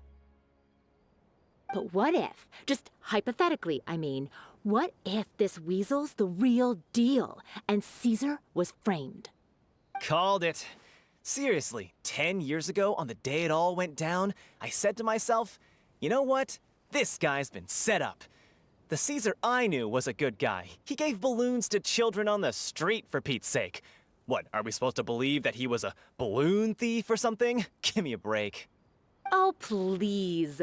Weren't you the one cursing his name to high heaven when the police announced the news? You were all, oh, that gosh darn lousy son of a, oh, you think you know a guy, or words to that effect. Wait, damn. Did I say that? I don't seem to recall. Sorry to interrupt. Hello there. Sorry for disturbing you, but I couldn't help but notice you were discussing the Phantom Weasel. We're actually quite interested in this topic as well, but we're struggling to get to the bottom of it. Do you think you could spare a moment to tell us a little bit about Caesar? You've come to the right people. Yep, I was there. Back when Caesar used to perform magic tricks on the street. He was a great magician. The best trick I ever saw him do was pop a transparent balloon, only for a whole bunch of doves to fly out from the inside. I was right up close and didn't blink or look away once. But for the life of me, I still don't have the faintest clue how he pulled it off. Really yeah, sounds like a pretty stuff. cool trick for real. I though. saw him perform too. He always used to bring some gifts along for the kids who came to watch his show, and he'd hand them out after he was done.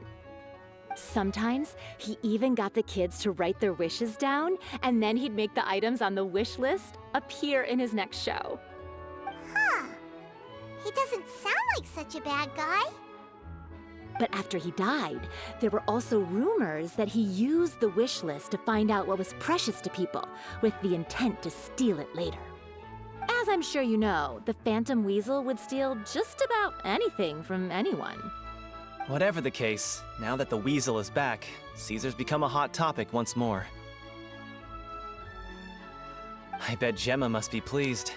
If Caesar's name gets cleared, maybe it'll finally give her some solace after all this time. No, speak of the devil. That's her over there. If you've got any more questions about Caesar, she's definitely the one to ask. Aw. So that's Gemma. Is it just Paimon, or does it look like something's wrong? Yeah. It looks like she's injured. Come on, let's see if she's okay. Alright.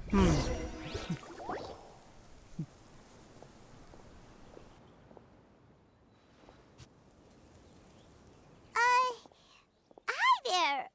You're Gemma, right?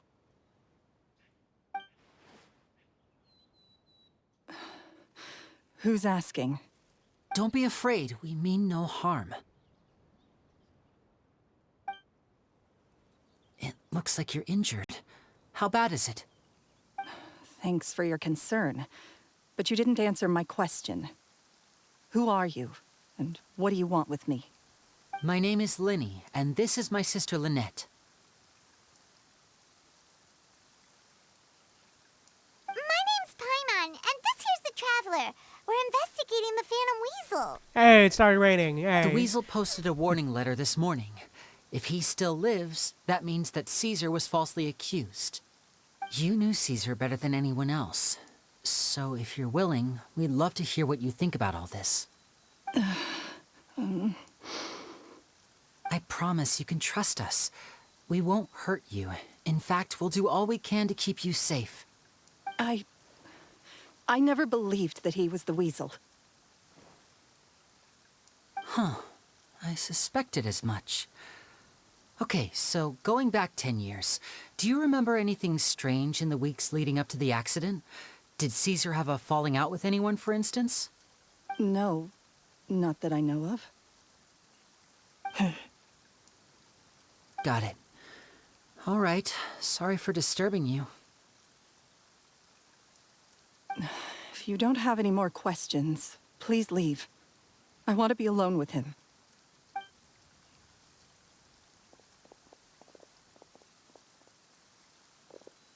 Damn. Aw. Judging by the look on It's her really face, sad, there's man. definitely something fishy about her. Yep, for She's sure. lying. She definitely knows something. Perhaps she simply doesn't trust us. That's fair. We're just a bunch of strangers who showed up and started questioning her about things that happened a whole decade ago. It makes sense that she'd be wary around us. In any case, I doubt we'll get any further here, so let's call it a day.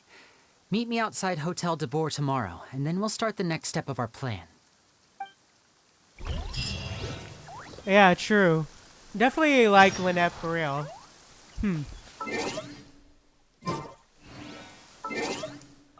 Yeah, true. Definitely, she definitely does have something. Lynette definitely has something about her for real. Fuzzy, I agree. Maybe the cat ears, maybe?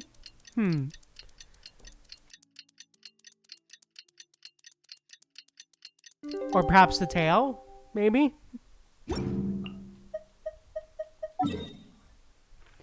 Alright.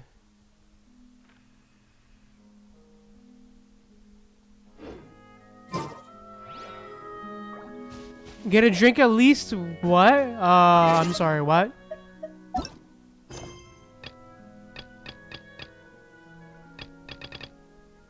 Oh, really? God damn it. It's literally...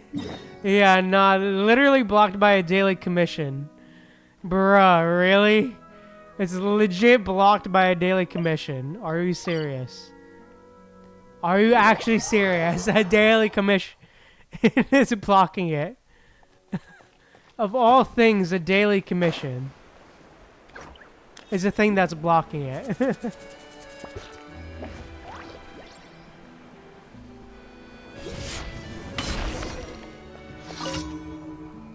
Yeah, whatever. Da da da da da da da da da da da.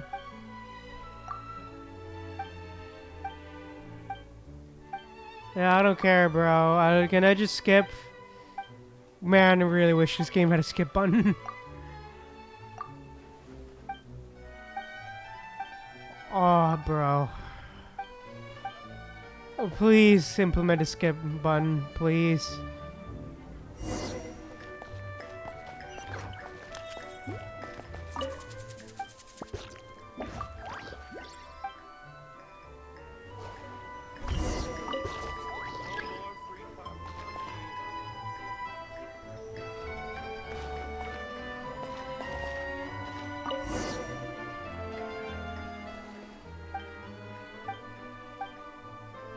Yeah, alright, add coffee. Add coffee. Yeah, sure, whatever, bro.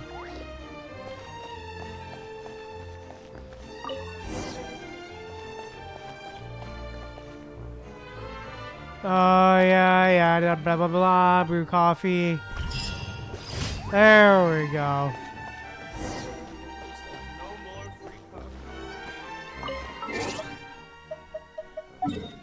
Really?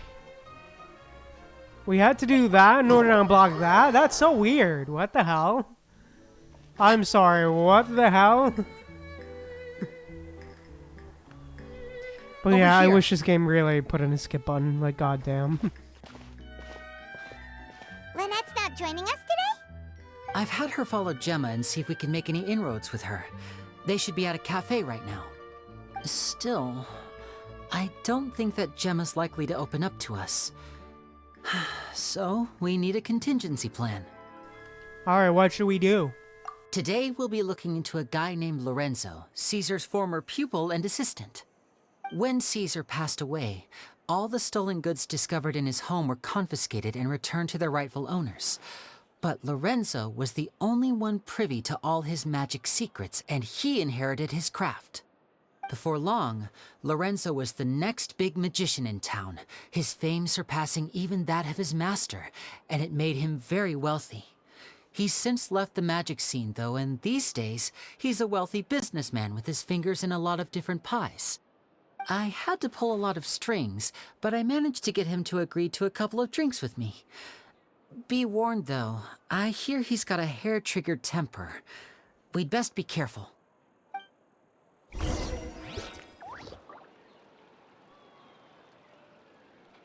Alrighty, time to talk to them at the hotel. Time to get into the hotel. Alrighty. Mr. Businessman. You neglected to mention that you were bringing 2 other people with you. My apologies. These 2 are my assistants. When they heard that I was meeting with the former magic maestro himself, they begged and pleaded with me to bring them along. And if it's no trouble, a couple of autographs would really make their day. Oh, forget the pleasantries, just sit. Damn rude.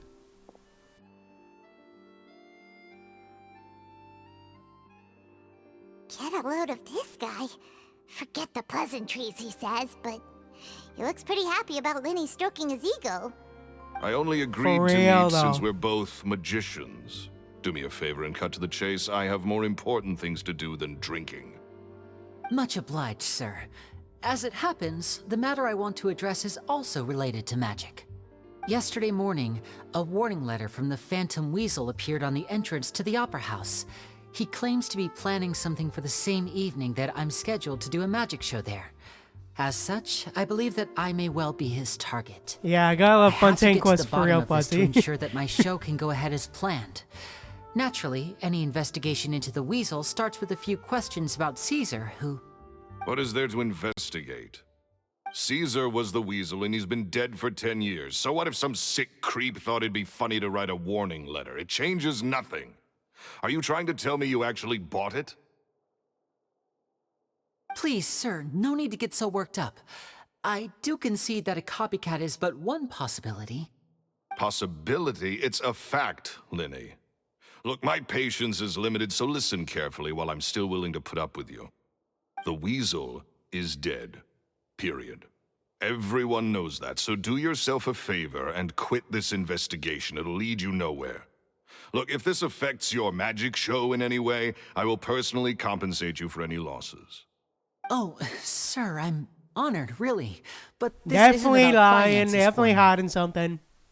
My pride as a magician is what's at stake here, Lorenzo. Copycat or not, this person has thrown me the gauntlet, and I must meet their challenge head on. Your pride? Don't mince words with me, boy. Just tell me, what exactly are you seeking to do? I want to find out the Phantom Weasel's true identity. I have to know for myself what really happened 10 years ago. What would that accomplish? And what do the events of 10 years ago have to do with you, anyway? Look, you of all people should know that a magician never reveals their secrets. And in any case, dead men don't talk. So if you really care about your magician's pride, then you'll forget about Caesar and move on. Uh-oh. This is getting awkward. Lorenzo? Yep. Is that? Oh, it is you! I know that big, booming voice anywhere. Bro, What's who's this up, guy? man? Want to grab a drink with me? Another day, I'm busy. Oh, come on! You it can't be all business all the time. You know what they say?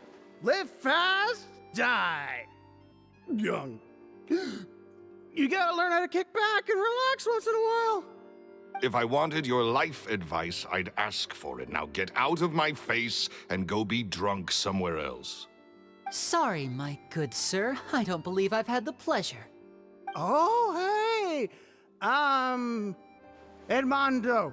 He and I are business pals. We worked together a bunch of times. This is your first time meeting him? This guy. He's always like this. Foul-mouthed and hard-nosed. Never heard a kind word out of this guy the whole time I've known him.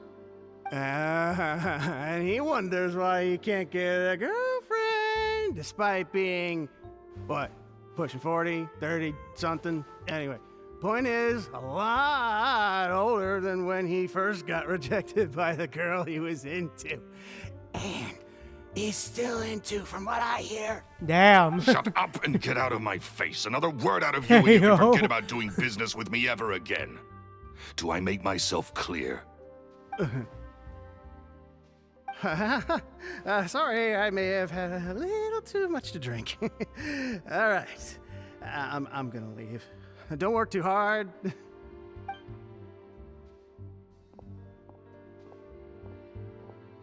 I think it's high time I made a move as well. If you really want to investigate this, Lyney, be my guest. But if nothing good comes of it, don't say I didn't warn you.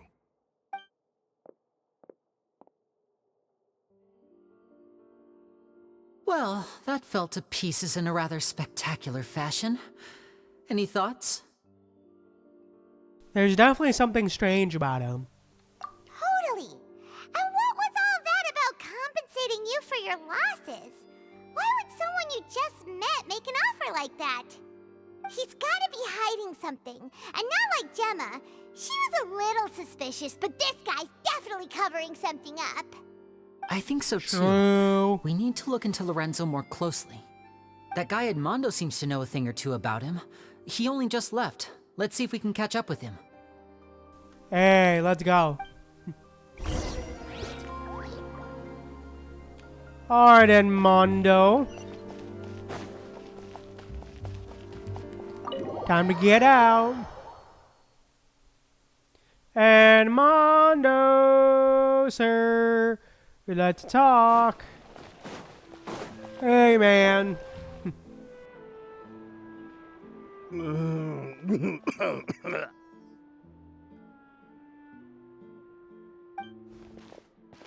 You okay there? Who are you? Oh, it's you guys. Don't worry about me. I must have had one too many.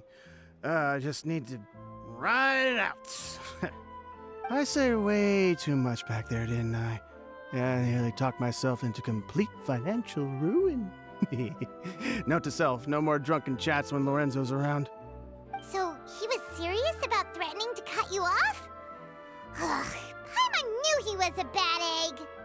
Hey, just keep your voice down. Favorite region for War Quest, Fuzzy? I would say, maybe... possibly... Inazuma, maybe? Inazuma or Sumeru, possibly? Yeah, those two. Don't go prying into Lorenzo's personal affairs. Bad things happen to people who ask too many questions, or make an enemy out of him. What kind of bad things? Don't even ask. I'm sorry, I'm gonna have to cut this conversation short. I'm not crossing that line again. And take it from me, trouble with Lorenzo is one thing you don't need in your life. You saw him flare up back there. I don't know what you said to him, but clearly it touched a nerve. That's not a good sign. You're too young for this. Don't get in over your head. I'm leaving. Oh, bruh. Oh boy, he's definitely gonna throw up later. Yeah, definitely is hard to pick for real, Fuzzy. And there he goes. we do now, Lyney? Shh. I think we're being watched. Oh, Someone was a listening into our whole spy. conversation. Ah, Don't say anything and glasses don't look man. back.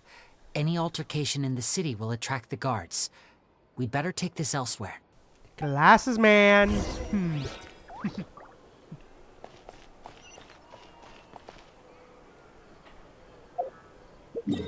Glasses man.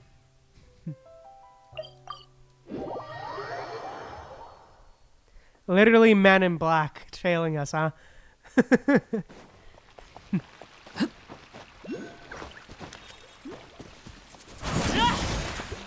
Heyo. You followed us a long way. Why don't you come out and introduce yourselves? So you're Lyney. And where's your sister? Ain't she with you today? Save us the trouble and go fetch her for us. Let's not drag this out. Literally men in black. Paimon doesn't like the tone of your voice, mister! Who sent you, huh? Save your questions, missy. You ain't gonna need answers where you're going. Capiche? Looks like we can't avoid this fight. Now, I'm not the strongest fighter, so I hope you're ready to back me up. Don't worry, we got this! Yup, get rich, baby.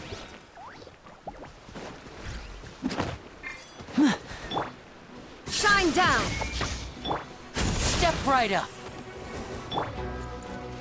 Overrule! Get wrecked, baby. Curses. Rip. Tougher than we thought. Vision wielders are always trouble. Intimidation ain't gonna work like it did on the lady. Come on, let's scram! Hey, wise guys! We ain't through with you yet! Oh, they got away! Did you catch what they said just before they left? Something about intimidating someone else. Sounds like they just wanted to rough us up as a scare tactic, and they've already done it to someone else, but who? Could it be Gemma? You're right. She was injured when we saw her yesterday, and she acted like she had something to hide. Maybe she was too scared to tell us the truth because those guys had threatened her. Well, if that's the case, she should be more willing to open up to us once she learns that those thugs won't be bothering her anymore. Let's head back to the cafe and see if we can get any information from her.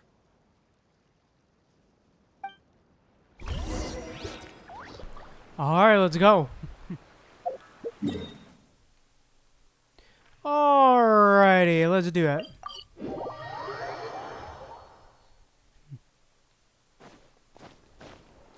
To the cafe, where we finally can talk to her, huh?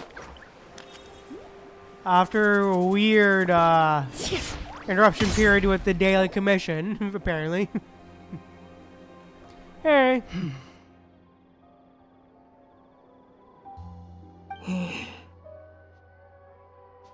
So, literally not talking, okay? Gemma? You again. What is it this time? We just ran into the men who've been threatening you, and we gave them a taste of their own medicine. So, you can relax now. We're here to protect you. What? Why? I didn't tell you anything. Why would they come after you? Sounds like they're no strangers to you. That's putting it mildly. I know them all too well, and I hate them with every fiber of my being. It's been 10 long years, and still every time I try to look into Caesar's death, they show up and warn me not to do anything stupid. How do I know I can trust you? So it's definitely being covered up. Do you really think you can get to the bottom of it all? And why are you doing this? I'm guessing, I'm afraid I can't reveal all the details just yet, but I can promise you this. I will expose the Phantom Weasel's true identity. I'm guessing Lorenzo's the one Because covering you it up. see, this is a personal matter of the utmost importance. I give you my word. Trust me. Okay. How can I help you? I've heard that Caesar used to have a magic workshop where he kept a lot of his personal effects. If possible, I'd like to take a look at them. Do you know where it is? The Fleuve Sonde. But the place was sealed up by the police after his death, and no one's been there since.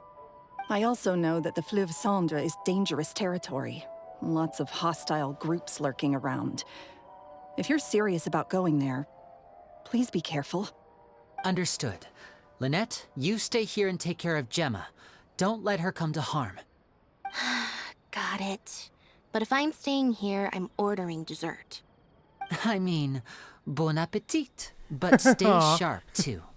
They're likely to come for you while I'm away. Okay. Alright. Power saving mode off. I'll start taking this more seriously now. Damn, okay. So she wasn't taking it seriously before, huh? No, not characters. I want this. Oh, it's underground. Oh, we're dealing with the underground, thingy, okay.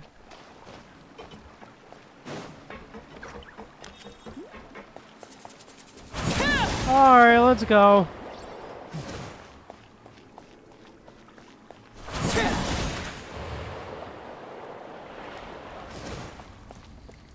Come on, brother. Hey, here we are. If Gemma gave us the right location, then the workshop should be right nearby. Huh. Looks like these boxes are blocking the entrance. Let's shift them away first. You help Lyney move the box aside. Looks like somebody's been here a long time. It should be just down here. Oh, underground, huh? Even more underground, eh? Ah, domain. Yes. A domain. Alright, let's do it. Let's run it. Let's run it. Let's go.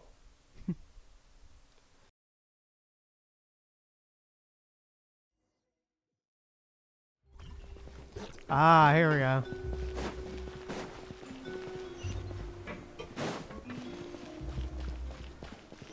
Ooh, very interesting music. Very, very interesting music. So this was Caesar's workshop. Nothing suspicious here, just normal magic props. Let's head in further.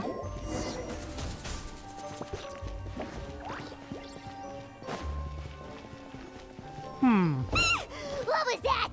Oh. Bruh. Is this one of Caesar's gadgets? Guess we must have triggered some sort of device.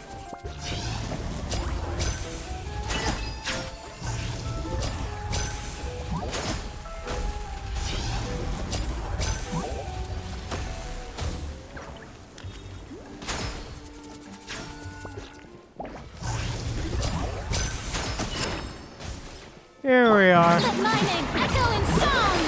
Strike a pop! Hi! Ha! Ha! Hi! Hi!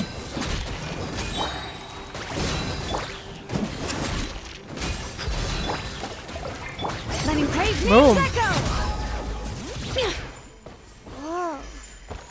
Look. The doll in the box is glowing. Oh.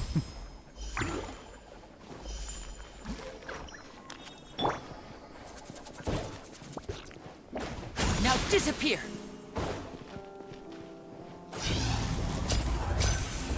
There's something written on the card on this doll. Let's take a closer look.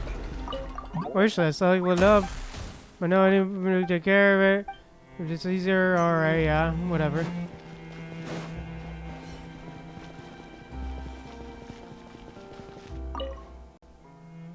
Chicken like new bag. Fried chicken that ever just knows that children never grow up. Fried fruit bag, make sure to pair with something else like salad, alright? Caesar, damn. Alright, elevator!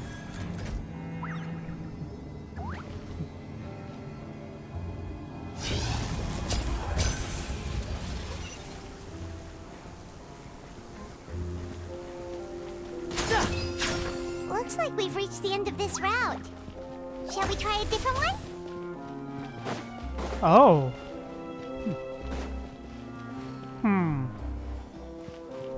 What's this? These magic boxes are moving. What do we do? One of them looks different from the rest. Let's investigate.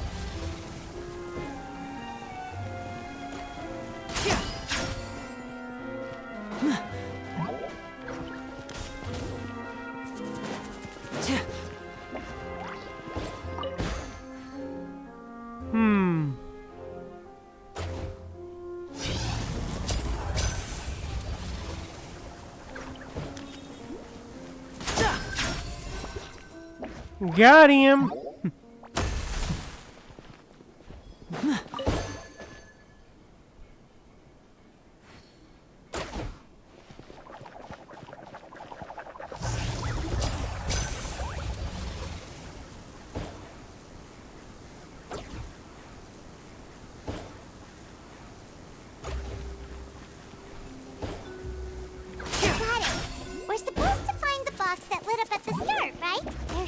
Another wish list inside.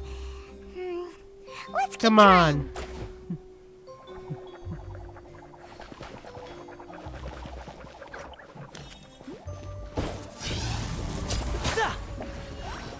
There we go.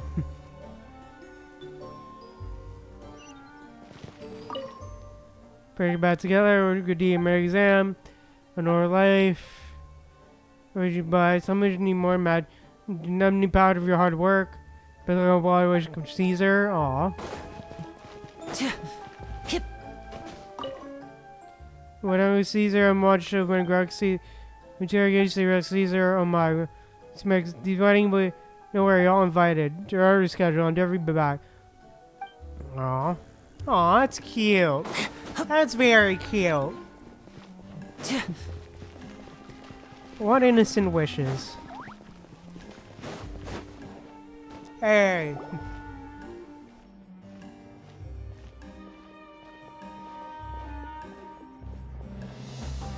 That's weird. Have we reached the end already? There's nothing here. Maybe this was a wasted trip. Lyney, what are you looking at? This place seems a little too ordinary for a magician's workshop. There's a distinct lack of mystery. We've triggered quite a few devices on the way here. I'm starting to wonder whether Caesar built this whole place as one big, elaborate magic contraption. If so, then there must be more to this place than meets the eye. Maybe a hidden room somewhere. Aha! If I just move this book, then hopefully... and... presto! Ah, yes, a hidden yes, the good old hidden bookshelf. I'm a magician too, and apparently great minds really do think alike. Looks pretty big inside. Let's head in and take a look. Ooh, treasure chest. But yeah, I can't ever forget about the good old hidden bookshelf trick.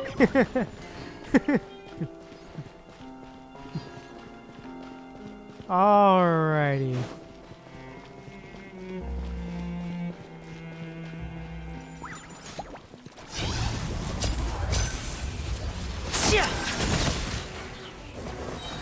Nice, got him.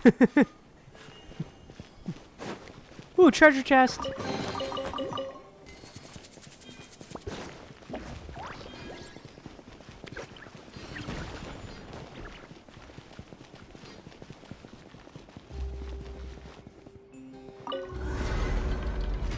Up the elevator.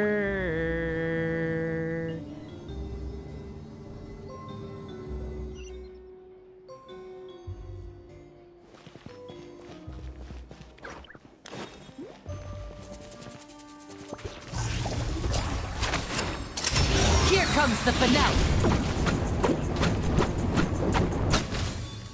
And voila!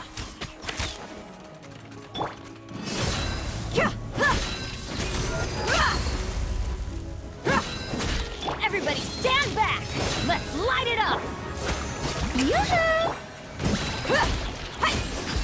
Hey, boom. Got him.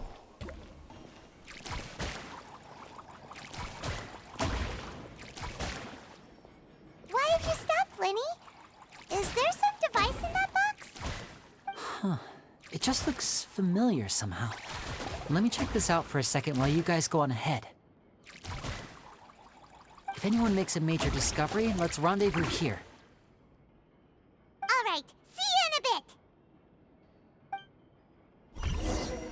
Okay then.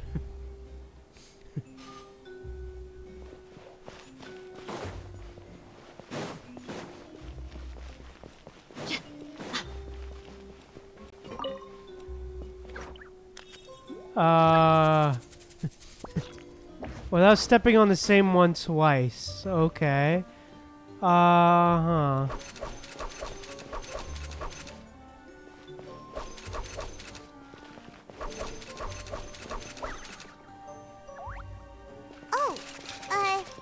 God damn it, Step on the same tile twice.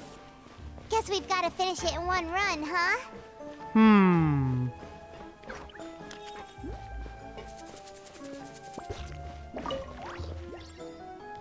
Okay, oh damn it. I'm never good at these, man. Like, God, I'm never good at these.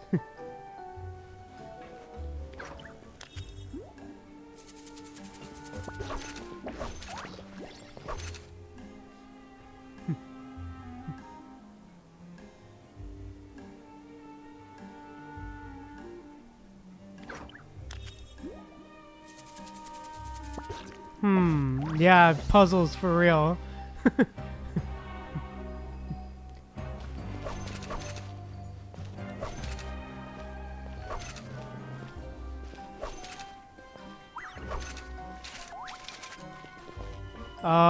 Really?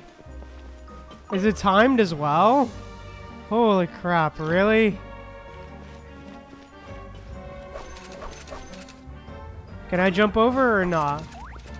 God damn it.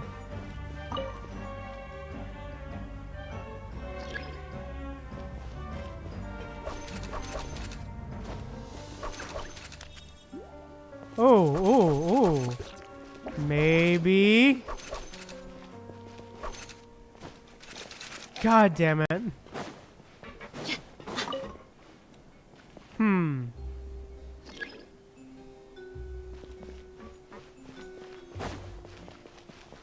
Maybe start from here?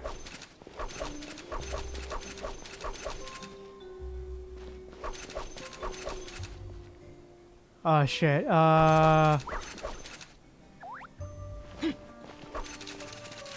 God damn it, fuck, I hate puzzles.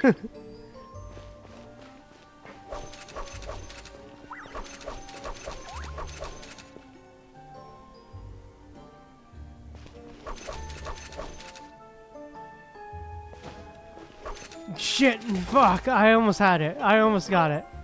I almost got that jump.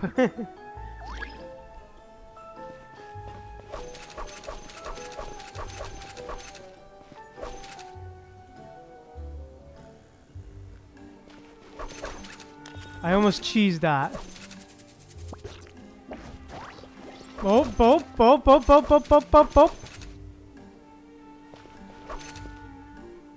Maybe. Yes, got it. Got it. Nice. Yes.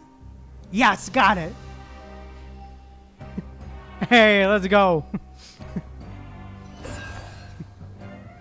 Yeah, just barely, for real, Fuzzy. Just cheesed it. I was able to cheese it. There's a hidden room here. Oh, damn. Let's see. Oh, this bookcase is full of Caesar's own notes. He wrote a lot about the principles of magic. Whew. Much too advanced for Paimon. Hey, look! Is that Caesar's diary on the table? Hey. This book's thick as a brick! Let's take a peek inside it, shall we?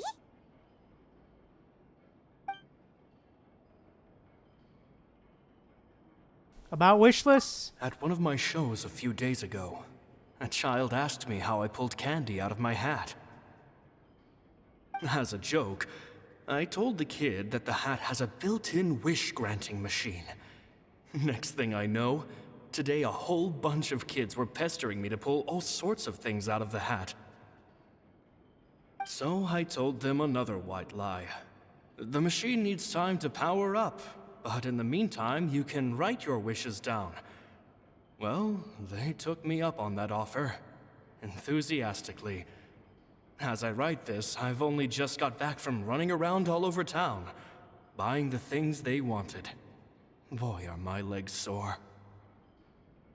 I wound up saving very little this month, but that's not a major issue. I now have a bigger problem. How am I going to hide all these things inside my hat?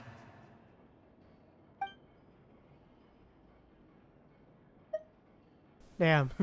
Children studying magic? 2 children came to talk to me after today's show. I don't know why they were out on their own. They looked much too young to be unsupervised. I do hope they got home safely. Anyway, hold on. They said that they wanted me to teach them how to do magic.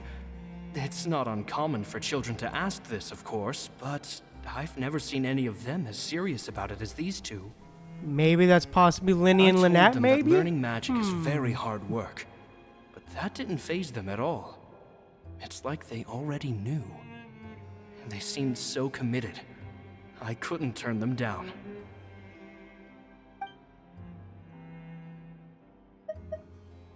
Lorenzo's issues. It seems like something's bothering Lorenzo lately, but he won't open up to me about it. Surely he's not upset that I agreed to teach those 2 children. I'll have to talk him around. I have a good feeling about those kids. They're naturally talented, and it seems like they're not new to the world of magic. They have all sorts of fantastic ideas. All I'm really doing is helping them develop a more professional standard training plan. They wanted to call me Master, but I told them they absolutely mustn't. Any magician worth their salt could have taught them what I have. They're the geniuses here. Compared to them, I don't deserve to be called any sort of Master. With time, I have no doubt that they could become far greater magicians than I. My only concern is why they're so mature for their age. I fear they've had to grow up too fast. I don't dare to imagine what they must have been through. Gemma thinks so too. She doesn't like being around them. Says that their eyes are too piercing. They don't bother me, but then again, I've never been the sharpest tool in the shed.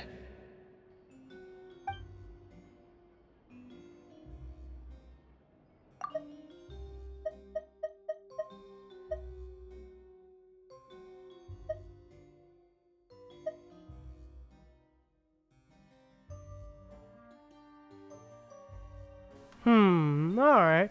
So I'm assuming they are Lyney and Lynette. By the farewell. It's nearly time for me to go on tour. I asked the 2 kids if they'd like to come with me, but they shook their heads. I once overheard them talking about their father and their mission. Sounds like their parents have other plans for them. I guess we'll be parting ways soon. It's only been 10 days since I first met them, but I think that I've gotten a feel for their personalities now. They're very tough, but also very cautious, and they trust no one but each other. This, I fear, is not a good habit to have. They hide things from me too. For example, when I asked them where they live and why they wanted to learn magic, they lied. That's the thing about children. Whenever they're trying to cover something up, it always shows somehow. I can sense that their lives have been hard, possibly even dangerous too. They're not like other children. It's a shame that I can't do more to help them.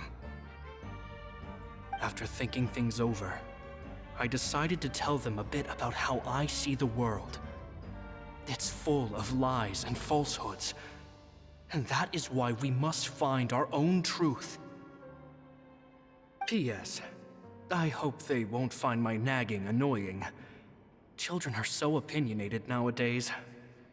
Will it do them more harm than good for someone they've only known 10 days to lecture them like that? P.P.S. Maybe I'm overthinking this. Children aren't interested in grand philosophies. It probably just went in one ear and out the other. I bet they've already forgotten every word I said. Oh, Caesar, Caesar. Just mind your own business next time. Damn,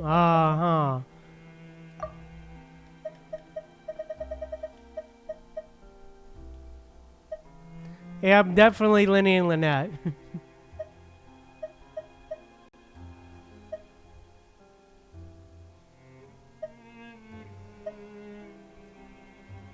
Yeah, it definitely has to be for real, Fuzzy.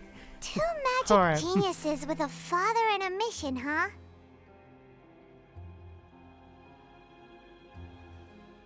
Sounds a lot like he was writing about Lyney and Lynette, don't you think? So did they meet Caesar when they were kids? Let's go ask Lyney!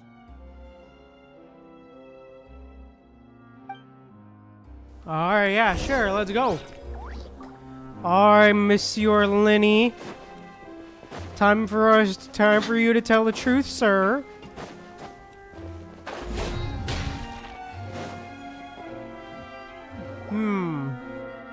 Lyney? Shh, hold that thought. As I expected, there's a lot of fishy things going on in this place. Fishy? Uh-oh, what have you found? All in good time. Before we go over our new leads, I want to tell you how a high-altitude escape is performed. First, the magician slots themselves into a magic box in full view of the audience. The box is then suspended high in the air, and a short while later, the base automatically opens. At this point, a dummy will fall out of the box, but it looks real enough to grab the audience's attention, and they start wailing and screaming. Meanwhile, the real magician, who has by now blended into the crowd, waits for a good moment to make their appearance and put on a hysterical performance. Oh no! Is that me? Did I just fall to my death? Very vivid description. Paimon can really picture it. And then what? The audience's gaze then man. turns to the magician, and by the time they realize what's happened, the dummy has vanished, as if everything that just happened was some sort of shared illusion. Of course, that's just how I think the process should work, theoretically speaking. Theoretically speaking, what do you mean? The inventor of this trick never performed it successfully. When the box opened, Caesar was the one who fell out, and not the dummy. He fell right to the ground from the highest point of the opera house. No one could hope to survive that fall. Alright. Not without a vision, at least. And no one else has ever attempted this trick since. My understanding of how it works is just based on what I could gather from his notes and the relevant gadgets here in his workshop. So Caesar's famous high-altitude escape has never been done, huh? Paimon was about to say how cool it would have been to see it in person, but if it's that dangerous, it's probably for the best that no one else tries to do it. Wait a second. So if a dummy's supposed to drop out of the box, then where does the real magician go? How does he get out? Glad you asked. That brings us to the secret of said box. This box right here is the one that Caesar constructed himself to use in the performance, and it's not as simple as it looks. Inside, there's a device that only the magician himself would know about. Once the magician's inside and the box is lifted up into the air, the audience's view of the box is fixed at a certain angle. From where they're standing, they have a clear view of the front, sides, and bottom, but the back and the top are now no longer visible. At this point, the magician presses a button inside the box, opening a secret door out of view. He then escapes through this trap door onto the opera house roof, waits for the dummy to fall and distract the audience, and quietly returns to ground level. That's way simpler than Paimon imagined. Even Paimon could probably do it. Well, there's a little more to it than that, of course. The hardest part of this trick is controlling the audience's mood and reactions. That takes an exceptional degree of showmanship. There's the falling dummy, the miraculous reappearance, the pompous performing. Maybe the magician would even have themselves tied up before it begins to strengthen the impression that there's no escape. Many days and nights of careful research and painstaking practice would have gone into this, all culminating in a performance just a few minutes long, but one that still manages to transform the shock and grief of a tragic accident to the joy and laughter of a mesmerizing magic trick. Caesar was a highly accomplished magician. But unfortunately, even he didn't manage to pull it off. So, how did it go so wrong? You said you found some fishy stuff here. Have you figured out what really happened? I can make a pretty good guess. I looked into the case files. The magic box Caesar was using at the time of his death had the secret button I mentioned positioned on the right-hand side. And sure enough, he always used his right hand as his dominant hand in public. Okay. Nothing suspicious there. But here's the strange thing. Most of the devices in this workshop have the mechanism on the left-hand side, including this box right here, which leads me to believe that Caesar was in fact left-handed. I'm not sure where we're going with this. Why would Caesar pretend to be right-handed? Because a magician can't afford to have their most basic habits stand out too much. People naturally focus their attention on the most important details of the task or situation at hand. But a magician needs to be able to redirect an audience's attention at will so as to avoid arousing their suspicion. The essence of magic is getting people to believe a lie. If even the truth raises eyebrows, the falsehoods become all the more difficult to mask. And so, Caesar trained himself to use his right hand to align with his audience's expectations. Great magic always requires sacrifices. But in his most stressful and nerve-wracking moments, and when no one was watching, reflex would kick in and he'd use his left hand. That's why he set his gadgets with the mechanism on his left.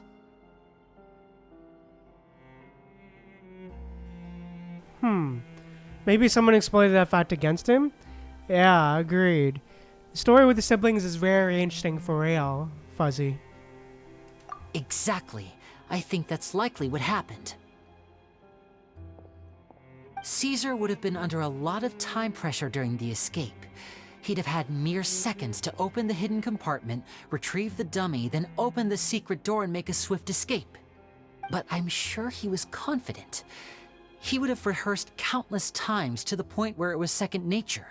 He'd barely need to think about what he was doing because muscle memory would guide him through. So he opened the compartment, took out the dummy, checked everything was in order, and then went to leave. With his left hand, he reached for the button, and suddenly, his heart skipped a beat. It wasn't there.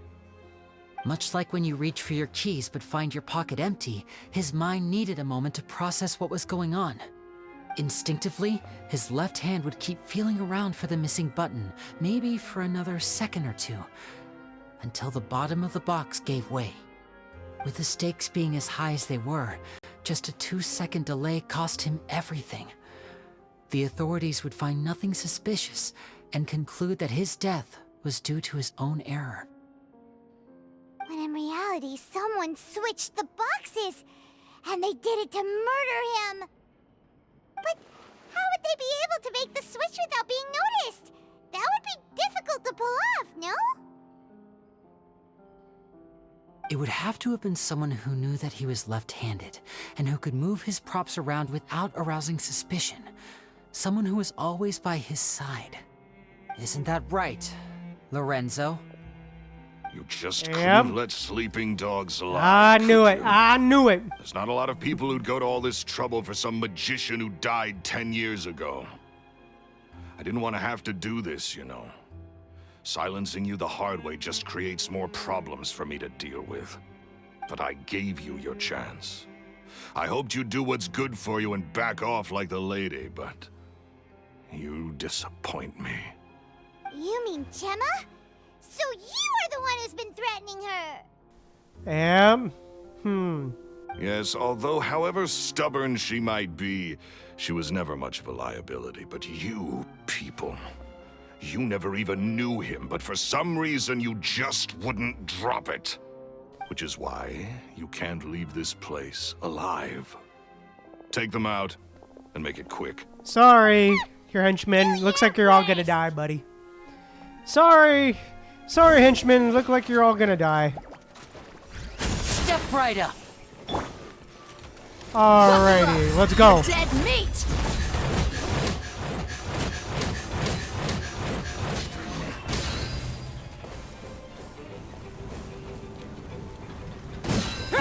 Alright. You have more, huh? Shower me with praise! Hear the echoes of the valley!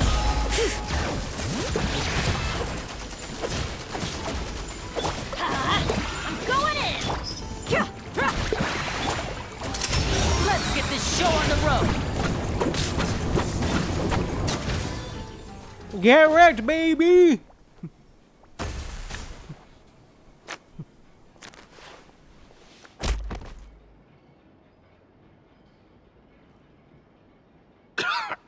Get wrecked, boy! You kids are tougher than you look. Had enough yet, Lorenzo? Your cronies can't help you now.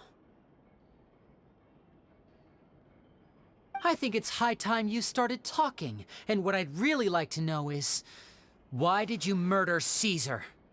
If I had a Mora for every time you said that man's name. Of course you idolized Caesar, everyone else did. But I was the real genius magician. Me! He was just an amateur who did cheap tricks for gullible children. I was the one who made magic into the fine art it is today. The aristocrats doffed their hats to me! So it was jealousy. Jealousy. Hatred, more like. I hated Caesar. All he cared about was his magic. He lived and breathed it. He poured everything into his street performances and his stupid tours like it was just a hobby to him, never bothering to think about Mora. What sort of fool devotes their life to the art of deception and never has a Mora to show for it?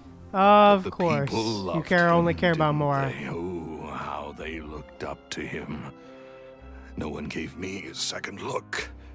All I ever heard was, "Oh, your master's amazing, isn't he?" Amazing. Yeah, so amazing that he was completely broke. Every other apprentice was living it up at their master's expense, but no, not me.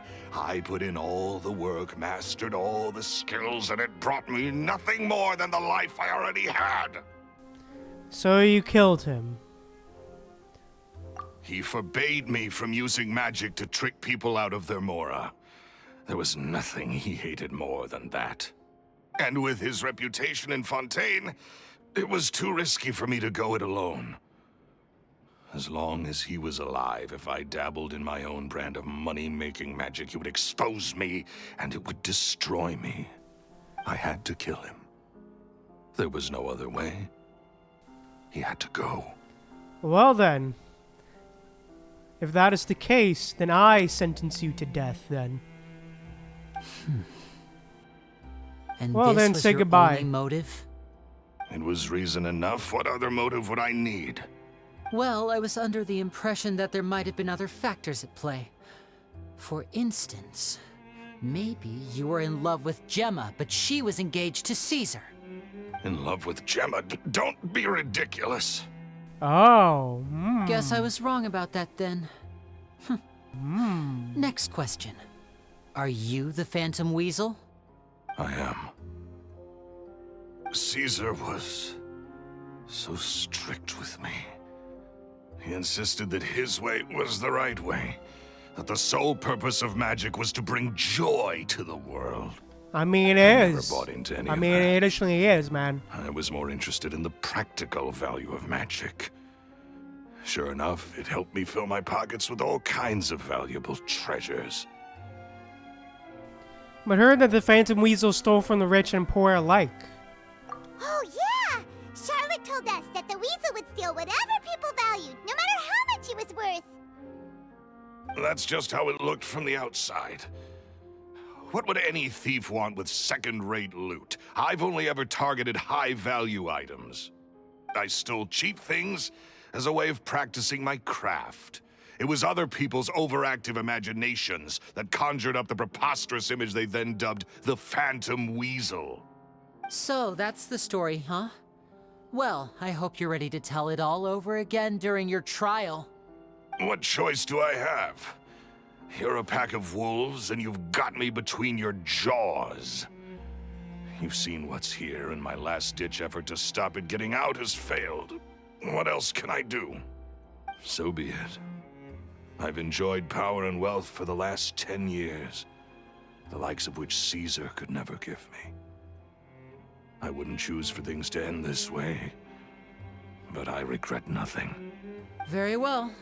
In that case, I'll contact the guards. Traveler, Paimon, keep an eye on Lorenzo for me. I'll meet you just outside the workshop when I'm back. So basically, his conviction will probably be first-degree murder. Basically, first-degree murder. At least I can finally stop looking over my shoulder now. Sure, buddy. Prepare to be convicted of first-degree murder. Yeah, that's all for real.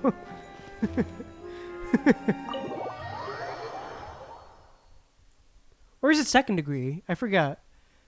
Or is it second degree murder? I forget which one is the one that was like, which murder charge is like the one that's premeditated. Lyney has told me the whole story. Lorenzo, do you confess to the murder of Caesar and to framing him for the Phantom Weasel's crimes? Look who's finally developed a conscience. What kind of disciple murders their own master? I hope it was worth it, because they'll be hell to pay.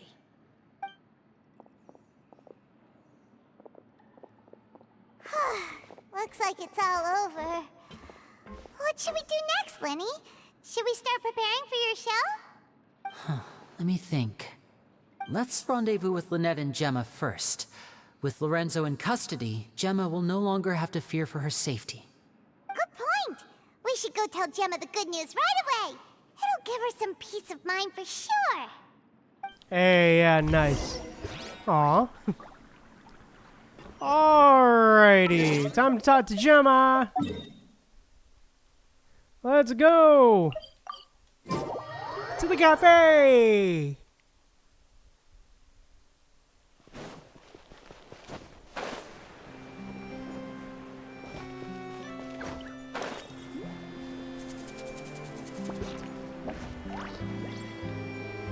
Plunge. Hi. Ah, you're back. You were so quick. I've only just finished my third dessert. Third? Goddamn. Lynette, come on. We've talked about this. Everything in moderation. Damn. We're not going to have any room left for dinner now. It's fine. I'll shift to exercise mode and jog off the excess sugar. That's besides the point. Well, it's done now. Bruh. But try to eat a more balanced diet in the future. Point taken. Did everything go okay? Of course. She definitely does not want to listen. The guards are taking him into custody as we speak. Gosh, that's amazing. I'm sorry. I still didn't know if I could trust you, but now it seems I can. I had my suspicions about Lorenzo, It's okay, we understand. He did threaten you. Paimon would find it hard to trust strangers in your position too. But you don't need to be scared anymore. Everything's gonna be okay. Sorry. My emotions are all over the place right now. I've been waiting for this day to come for so long. I always wanted to report Lorenzo. He took all of Caesar's property, which I found suspicious. But I had people watching me all the time, so I couldn't risk looking into it. I was so afraid. I was scared he'd do something terrible to me, and then no one would be left to visit Caesar's grave. So I never had the courage to speak out. Thank you all. Truly. Thank you so much. At Lyney's suggestion, everyone goes to the cemetery to announce Lorenzo's arrest and hold him memorial for Caesar. For clearing Caesar's name. I never would have guessed that Lorenzo was the real Phantom Weasel. He never showed any signs that there were problems between him and Caesar in public. From the outside, it looked like they got along great. And to think that lowlife's been living life to the fullest all this time, while Caesar's name was getting dragged through the mud. It's a travesty. At least his soul can finally rest in peace now, thanks to your efforts.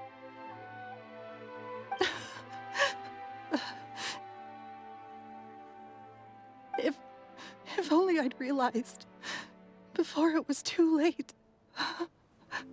Don't blame yourself, Gemma. This isn't your fault. Yeah, you still have the rest of your life to live. Caesar wouldn't want to see you spending it feeling guilty. Cheer up, Gemma. My brother's doing a magic show at the Opera House tomorrow evening. Would you like to come along? It might raise your spirits. Aww. This show will be a special one. We're holding it in Caesar's honor. In Caesar's honor? Really? Oh, thank you. I'll be there. Great. We'll see you tomorrow evening. Traveler, Paimon, don't be late.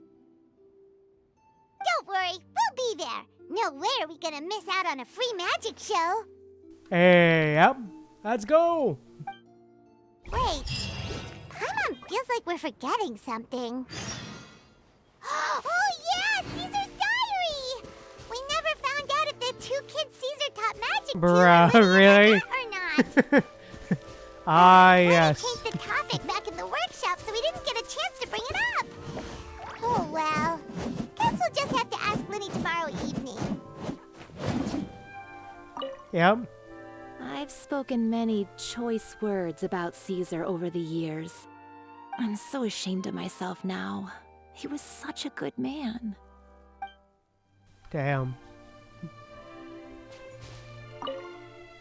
I can't believe Lorenzo was intimidating Gemma all this time. Have you met Lorenzo before? He comes around here sometimes. Not to clean Caesar's grave, though. He just stands off to the side and watches Gemma from a distance. She must have known, but she never asked him to leave. I wonder why that is.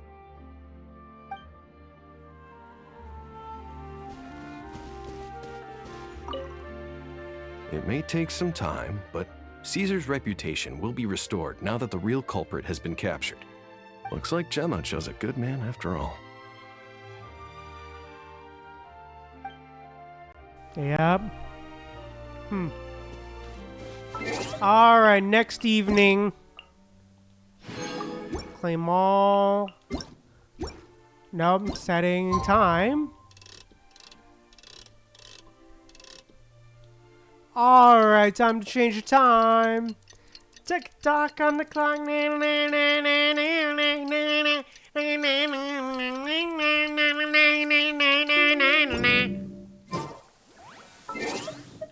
18, alright.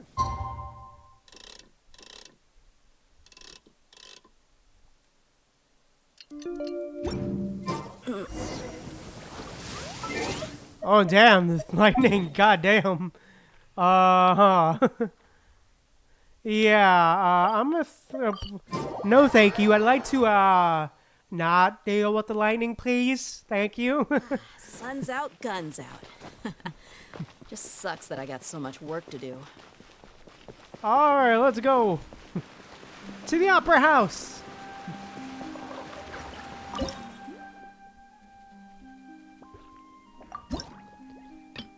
Is it worth it to dump a hydro sigils into this thing? Or nah? Is it worth or no? Or would I need it for something else?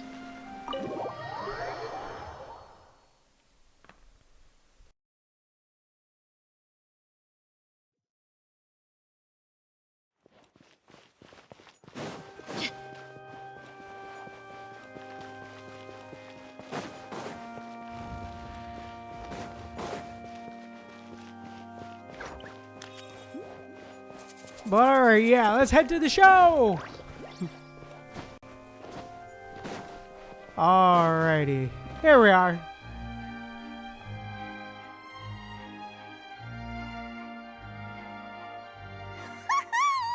Paimon's excited to see another of Lyney's magic shows! Wait. Lynette, shouldn't you be on stage by now? Oh yeah, Not true. this time. My brother's going solo today. So, I'll be watching with you. Good evening, ladies and gentlemen. I hope everybody's ready because the show is about to begin.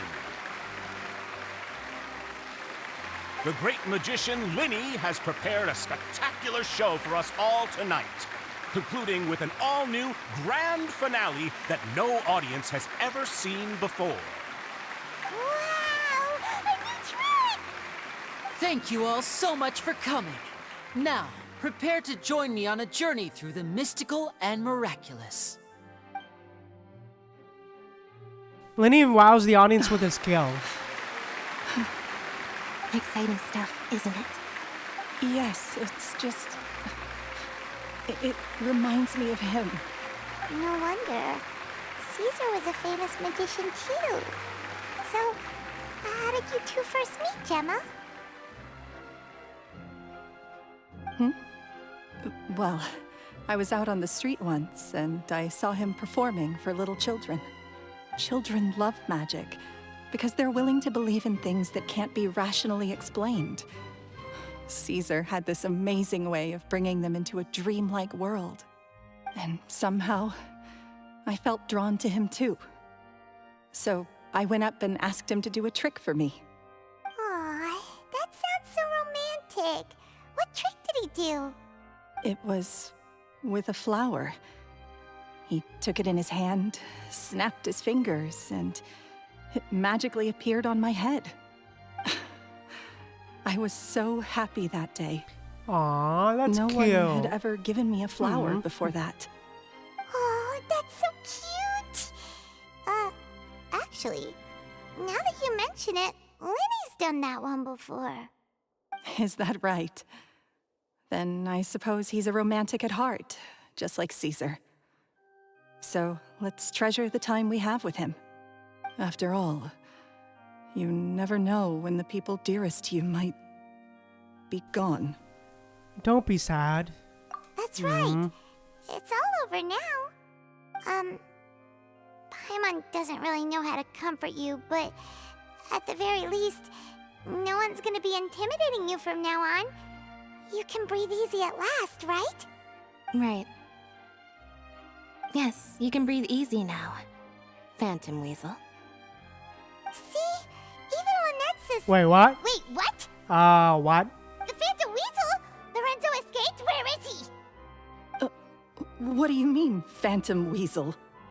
As Lyney once said, a performer's job is to commit fully to their role and put on a flawless performance for their audience. But what? once the bag of tricks is empty and the curtain falls, it's time to end the show. The spotlight is no place for someone with no more cards up their sleeve. It's been 10 years, Gemma. Aren't you tired of the grieving widow act? I think it's time to put an end to it. What are you talking about? Paimon doesn't like this riddle. Traveler, Paimon doesn't like where this is going. Come on, say something! Ladies and gentlemen, I hope you're all enjoying the performance so far. There will now be a brief intermission, after which Lyney will perform the most electrifying act of tonight's show, the one we've all been waiting for. The final performance will take place outside of the Opera House, so please Oh, look, make your it's way Charlotte. outside in a calm and orderly Oh, damn, fashion. I see Charlotte in the front row. The Phantom Weasel never did like public places, did they? Don't worry, this place will be Bye, quiet Charlotte. soon. Let's talk somewhere else for now. Oh, damn, alright. Good to see some continuity there with Charlotte showing up. At least in the front row.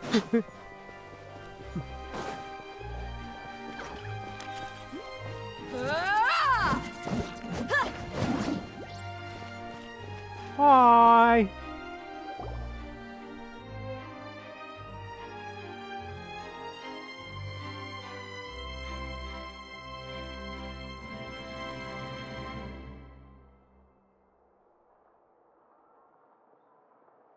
Dear me, this is awkward, isn't it?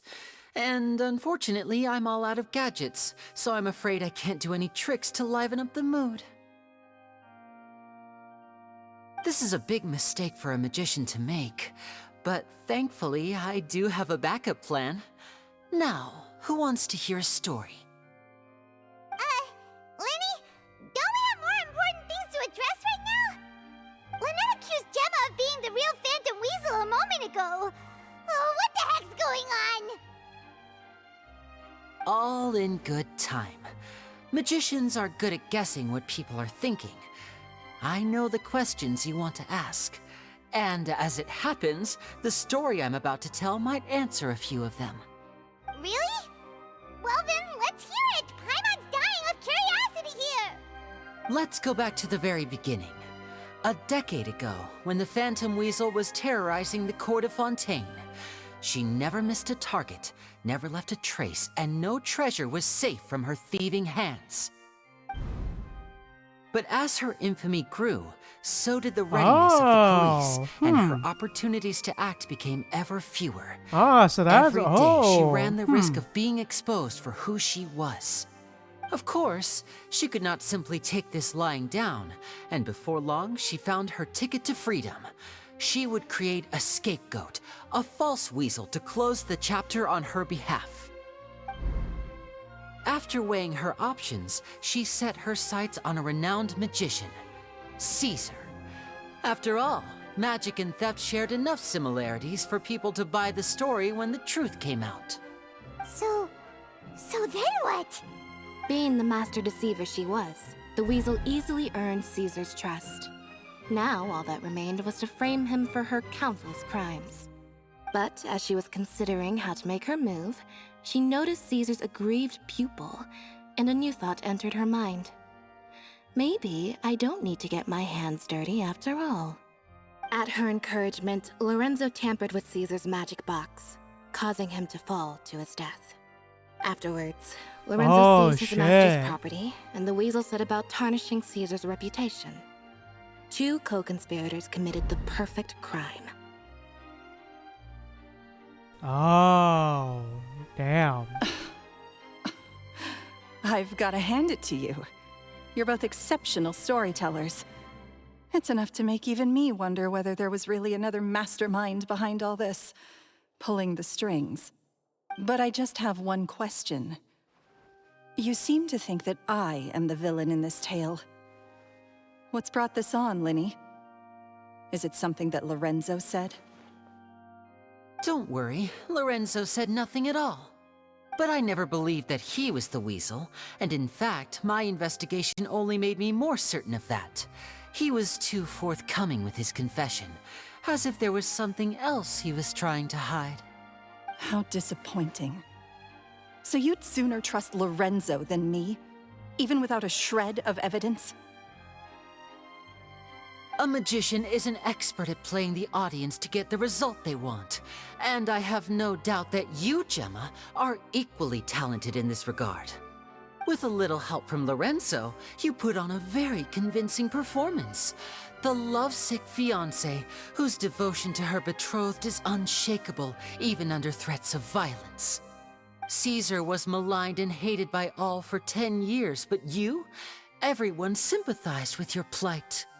Who would suspect for 1 second that the lovely young lady always seen weeping in front of Caesar's grave was actually the mastermind behind his demise? No, not that poor lady. Perish the thought. Wait, so you mean the whole intimidation thing was just a hoax? Gemma and Lorenzo were Oh, shit. Oh, fuck. Why would Lorenzo agree to that? And why didn't he sell her out even at the end instead of admitting to being the weasel himself? Yes, why indeed? Maybe Gemma herself could enlighten us on that question. Unfaithfulness? Well, Lyney, if you're so confident in your version of events, then I think the answer should be obvious. Having killed Caesar with his own hands, Lorenzo was plagued by overwhelming guilt. Revealing the Phantom Weasel's true identity would serve no purpose. But if the Weasel remained free, then she could take care of Lorenzo's loved ones. An excellent answer, though sadly a little dull. Is that right? Well, don't let me bore you. If you'd care to change the topic to something more interesting, I'd be much obliged. As a matter of fact, there's one thing I'd really like to understand. Why would the real Weasel have targeted things that only have value to other people? Could you shed any light on that? Of course. After all, we're just telling stories here, aren't we? If I had to guess, I would say that the real Weasel must have had a terrible childhood. Left to fend for herself after her parents died young. Betrayed, scorned, beaten. She'd scrounged waste paper from garbage bins to draw on, using twigs and dirt for lack of ink and pen. She'd sew ugly rag dolls from whatever scrap material she could get her hands on. This was her only source of happiness in life. But it was all she needed, and she was content. Until the world decided that even this was too good for her. Once again, she was betrayed. And this time, everything was taken from her. She felt like life was a miry pit that dragged her further down the more she struggled to escape. At that tender age, she should have been happy. Instead, she stood in the shadows and watched with envy as all good things in the world passed her by. This was a fate too cruel for anyone to bear. Her pain became a breeding ground for dark thoughts. Thoughts which festered and grew into a twisted solution to her troubles. I detest the happiness of others, in all its forms alike. I will rob them of everything they hold to be good and true, and it will fill the void in my soul. That's some pretty heavy stuff. Now it all makes sense. Does this story satisfy you, Lyney? Yes, it is quite to my tastes. Thank you for helping to clear up my confusion. So what was with the warning letter? Huh. That's right. What drove you to write that letter, Gemma? What were you trying to achieve there? Because without that, none of this would have ever come to light. She didn't write the letter. After 10 long years, I'd hoped that the Phantom Weasel would be consigned to the history books by now. But it seems like someone still wasn't ready to let her finally be at peace. Lyney. Or should I call you the Phantom Copycat now? You were the one who posted that letter outside the Opera House. Oh, you. Oh, shit.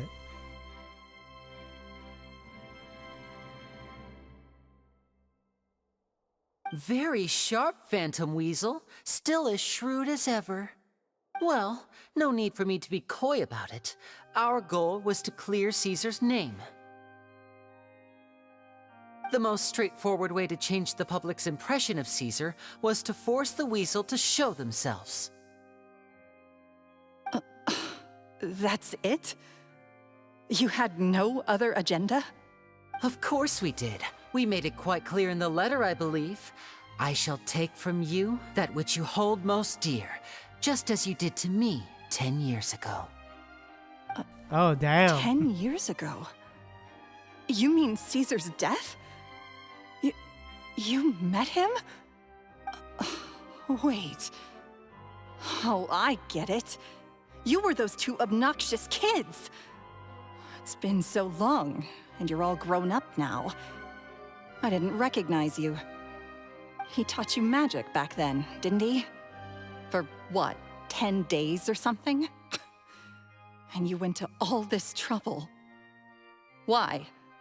Because you feel like you still owe him something? We remember all our debts, however great or small.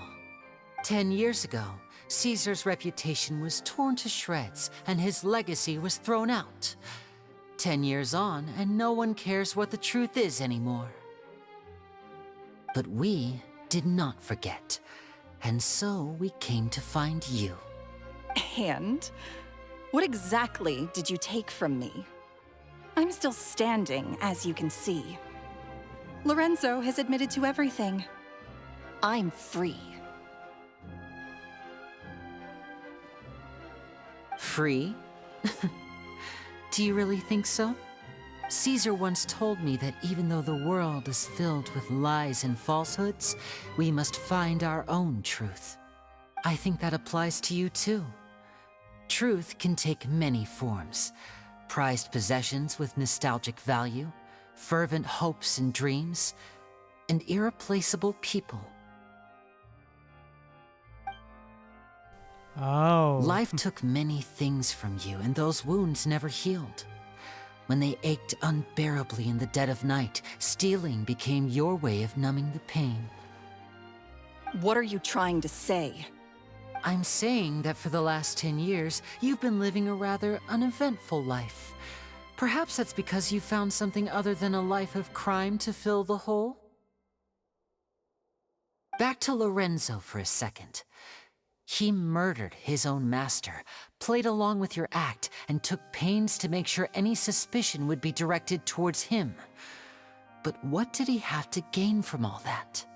He knew who you were and the things you'd done, and despite that, he was willing to give everything up for your sake.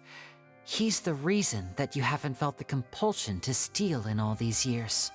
You're more than just accomplices in murder. You're the only real friends each other has. So I think you know, deep down, that he is the only truth you have in your life. But that truth is gone now, and I guarantee you, you'll never see it again. Congratulations on your freedom, Gemma. Damn. Your freedom will cost you dearly. From now on, you'll be all alone in a world full of lies and falsehoods. I do hope you'll be able to bear it. You've still got a long life ahead of you after all. Gather round, one and all. The time has now come for the amazing Lyney to perform his final act in tonight's show. I'm sure you're all wondering what he has planned for the grand finale. Well, wonder no more, for the answer is a death-defying high-altitude escape. A high-altitude escape? The trick that Caesar died attempting. I'm sure you all remember the magician Caesar. This was the very trick that led to his fatal fall, after which he was dubbed the Phantom Weasel. But we have now learned that Caesar was wrongly accused, and that the real Weasel has now confessed to their crime. Guess that's my cue to leave. Whew. I've been practicing this one for ages now, but I'm still a little nervous. Traveler, Paimon, I hope you enjoy the rest of the show. There may be a lot of people watching tonight, but you alone are my true witnesses. Honestly, kind of agreed, Fuzzy. Yeah, I'm gonna kind of agree with you. Lyney, wait. You two hid a lot from Caesar. He went to his grave without ever knowing your secrets. So what about now? Are you an open book? Or are you still the same as ever? You don't have to tell lies to end up isolated and alone. One day, you'll end up exactly where I am today. Maybe then you'll finally understand. You're wrong. I'm nothing like you.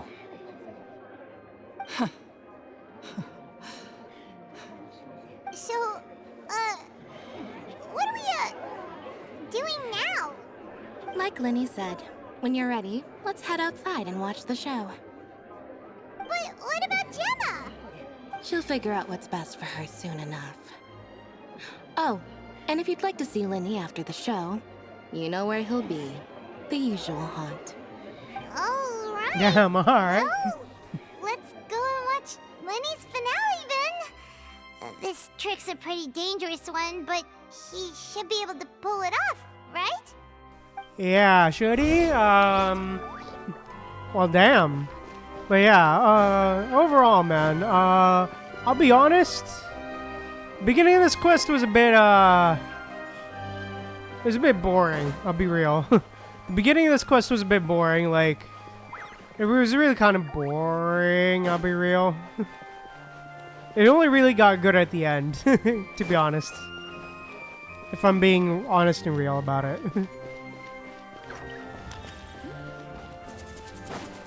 I feel like it only really got pretty good at the end. This one, at least. Considering I haven't... Although it may be contributed to the fact that I don't really care about Lyney all too much. Like as a character, probably. Yeah, maybe... Because I don't really care about him all too much.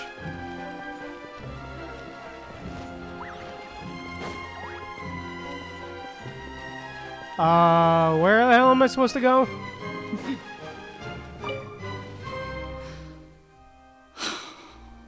What is my truth?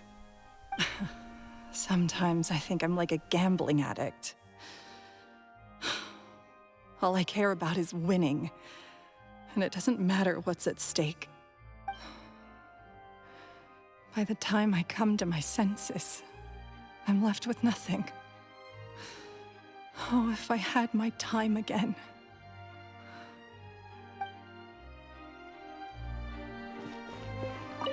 Magicians are not like thieves. Thieves only tear things apart. But good-hearted magicians, they put things back together.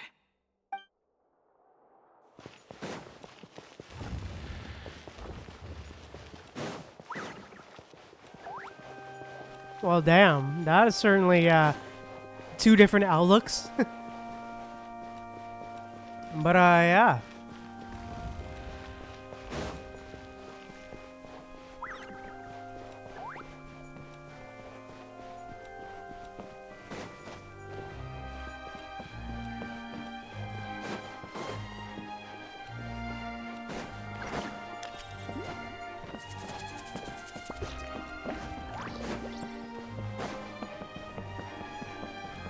Where am I supposed to sit?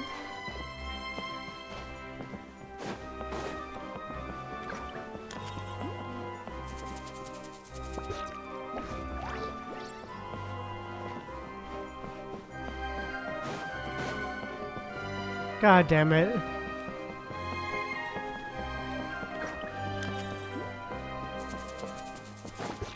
Oh, is it over here?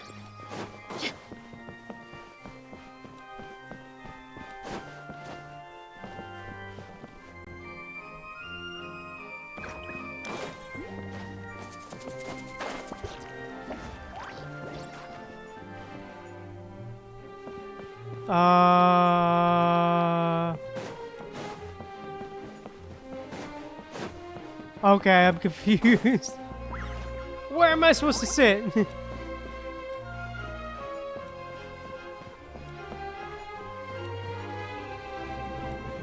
Yeah, sure, yeah.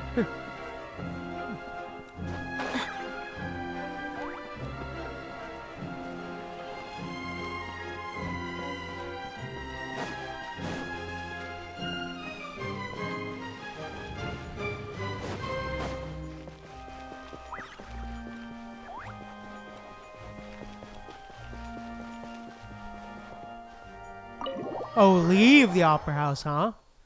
Oh, I'm supposed to leave? Oh. Okay. Weird that I have to leave.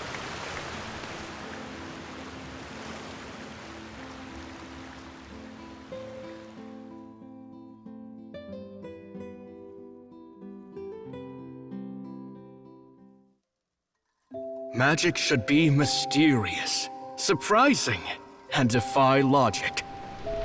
Magic is hard work. Every single movement has to be practiced thousands of times. It's alright. We're used to that.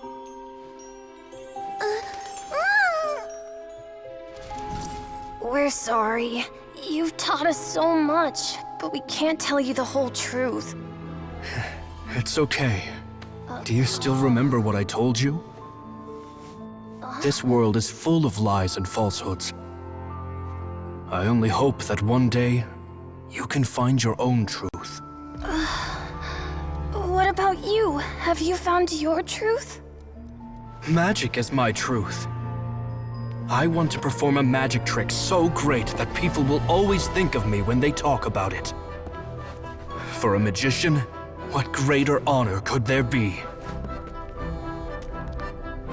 Look!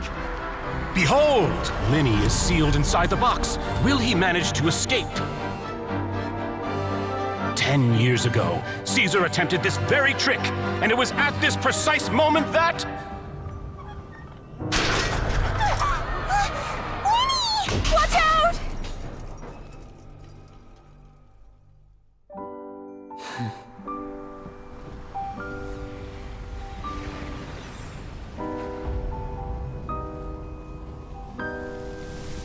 Mysterious. Surprising. And logic-defying. Isn't that right? This honor belongs to you, Caesar. Oh, the music. I'm just sorry it's a little late.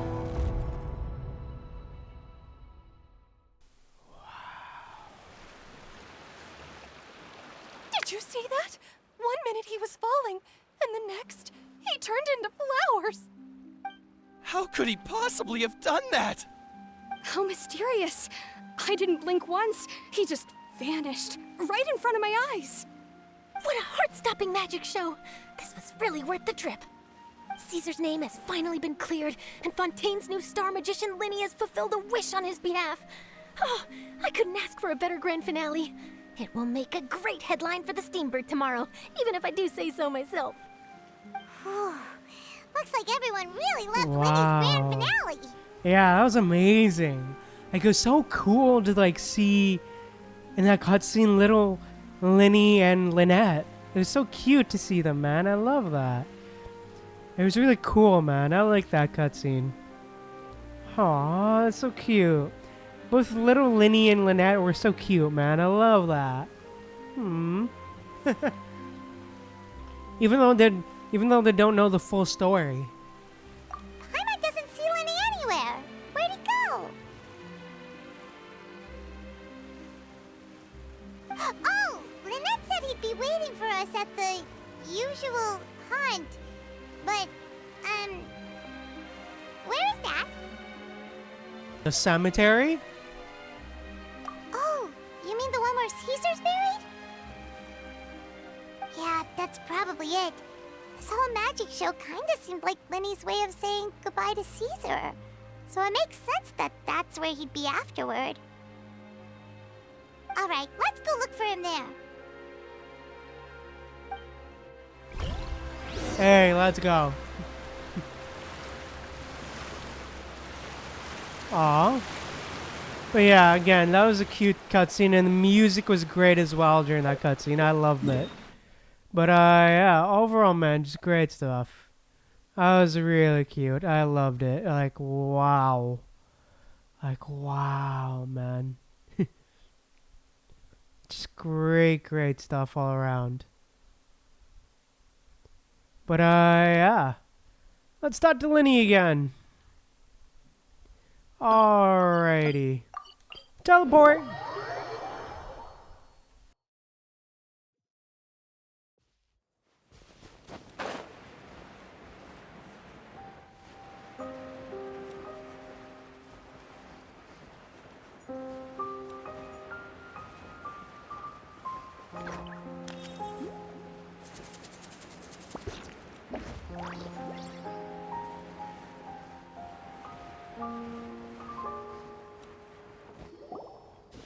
Hey, Lyney. Lyney! There you are. Are you alright? Paimon was scared to death when the chain broke. Paimon was sure something had gone horribly wrong. Magic is a performance art. A magician has to get creative to keep the audience on tenterhooks. That's our job. So I tweaked Caesar's original setup a little to keep it fresh. I was honestly a little nervous during the live performance. The thought of falling, suddenly feeling weightless, seeing the sky and the ground spinning and spinning. Sometimes, I can't help but wonder what Caesar thought in those final moments. Did he regret taking Gemma and Lorenzo on?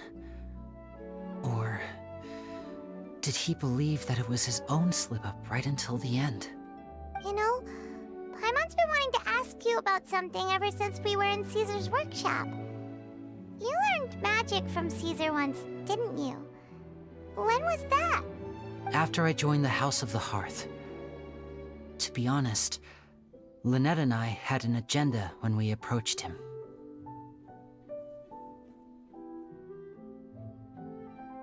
Aw, an agenda? I told you about my past before, remember? As a young boy, I survived by secretly learning magic from street performers. I'd watch their tricks and try to figure out how they were done. But I quickly realized that observation alone could only get me so far. What I saw was the polished final performance, but the rigorous training they put in behind the scenes remained invisible to me. I needed to learn how to improve my sleight of hand, hone my misdirection skills, and make niftier props. We were gifted enough that we'd made some progress by ourselves, but without proper guidance from a professional magician, we quickly plateaued. So that's why you sought Caesar out? Yes, we figured there was no harm in asking, but it took us by surprise that he was so willing to teach us. In all, we only spent 10 short days together, but he was very good to us. By contrast, we hid so many things from him. For instance, when he asked why I wanted to learn magic, I answered, "It's my passion." But in truth, there was already a lot more to the story by then. After being taken in by an aristocrat for our magic talent, then betrayed soon after, this was no longer about me doing what I loved. What amazed me was how the lie escaped my lips even as I was hesitating over whether to tell him the truth. Trust is a beautiful thing. Sadly, I'd forgotten how to trust by then.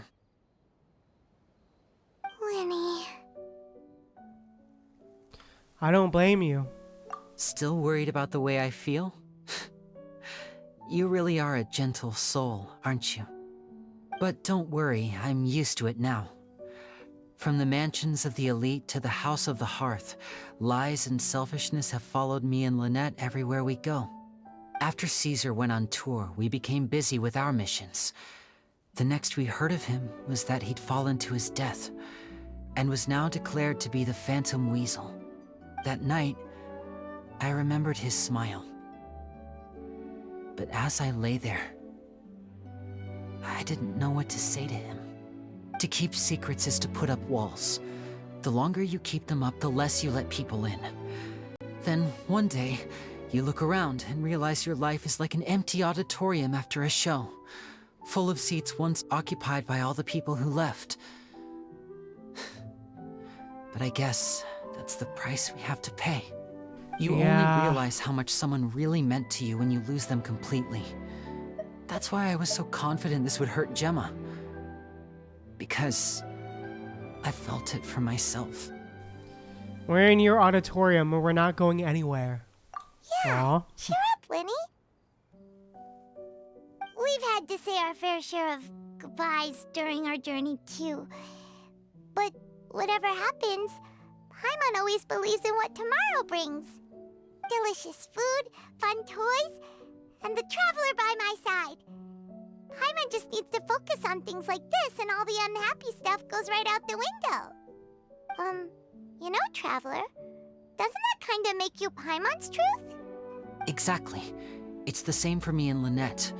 We are the truest thing each other has in the world, and nothing can replace that. Life has taken plenty from us, like it did from Gemma. But at least it left us with each other. That's what gave us the strength to get through the darkest days. That's why the darkness never consumed me, and why it never will. Maybe we live in the shadows too, but we remember every precious ray of light that shines through. All right. Aww, time to what a lighten this beautiful conversation metaphor. up a little. What a nice What metaphor. did you think of the show tonight? Were you happy with it? It was amazing! Paimon just wishes we hadn't been so distracted with the Gemma situation. We spent most of our time in the Opera House just talking and pretty much missed the entire first half of the show. True. Lyney, could you do just one more trick for us? Whoa, that's a bit of a tall order, I'm afraid.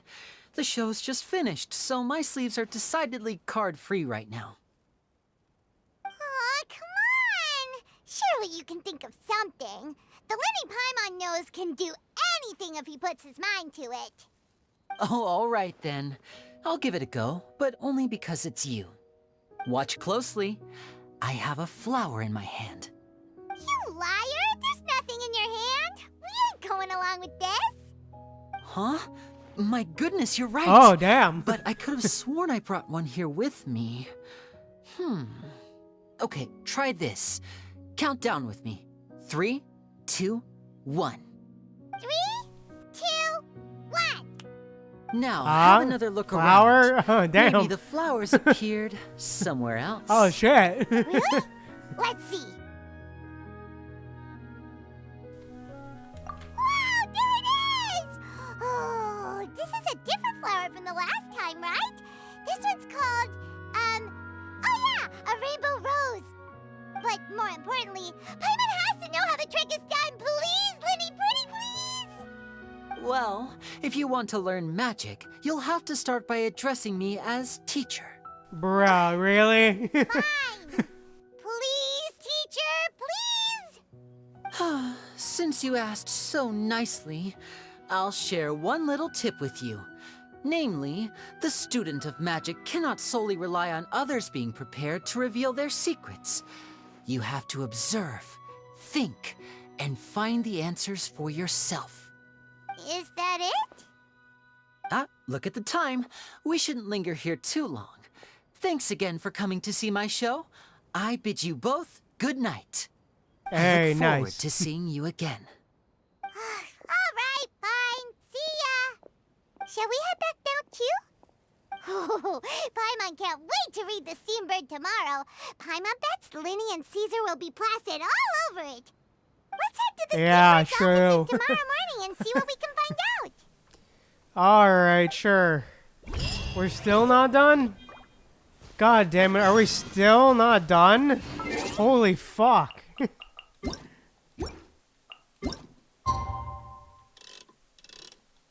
Alright, yeah, fine, sure, Steambird, whatever.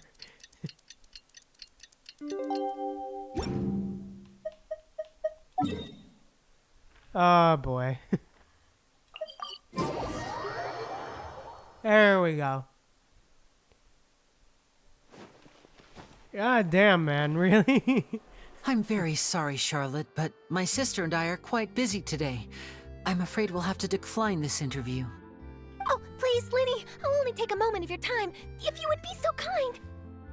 Huh? What's happening here? I spent all night writing my piece about the Phantom Weasel, and it was going to go to print this morning.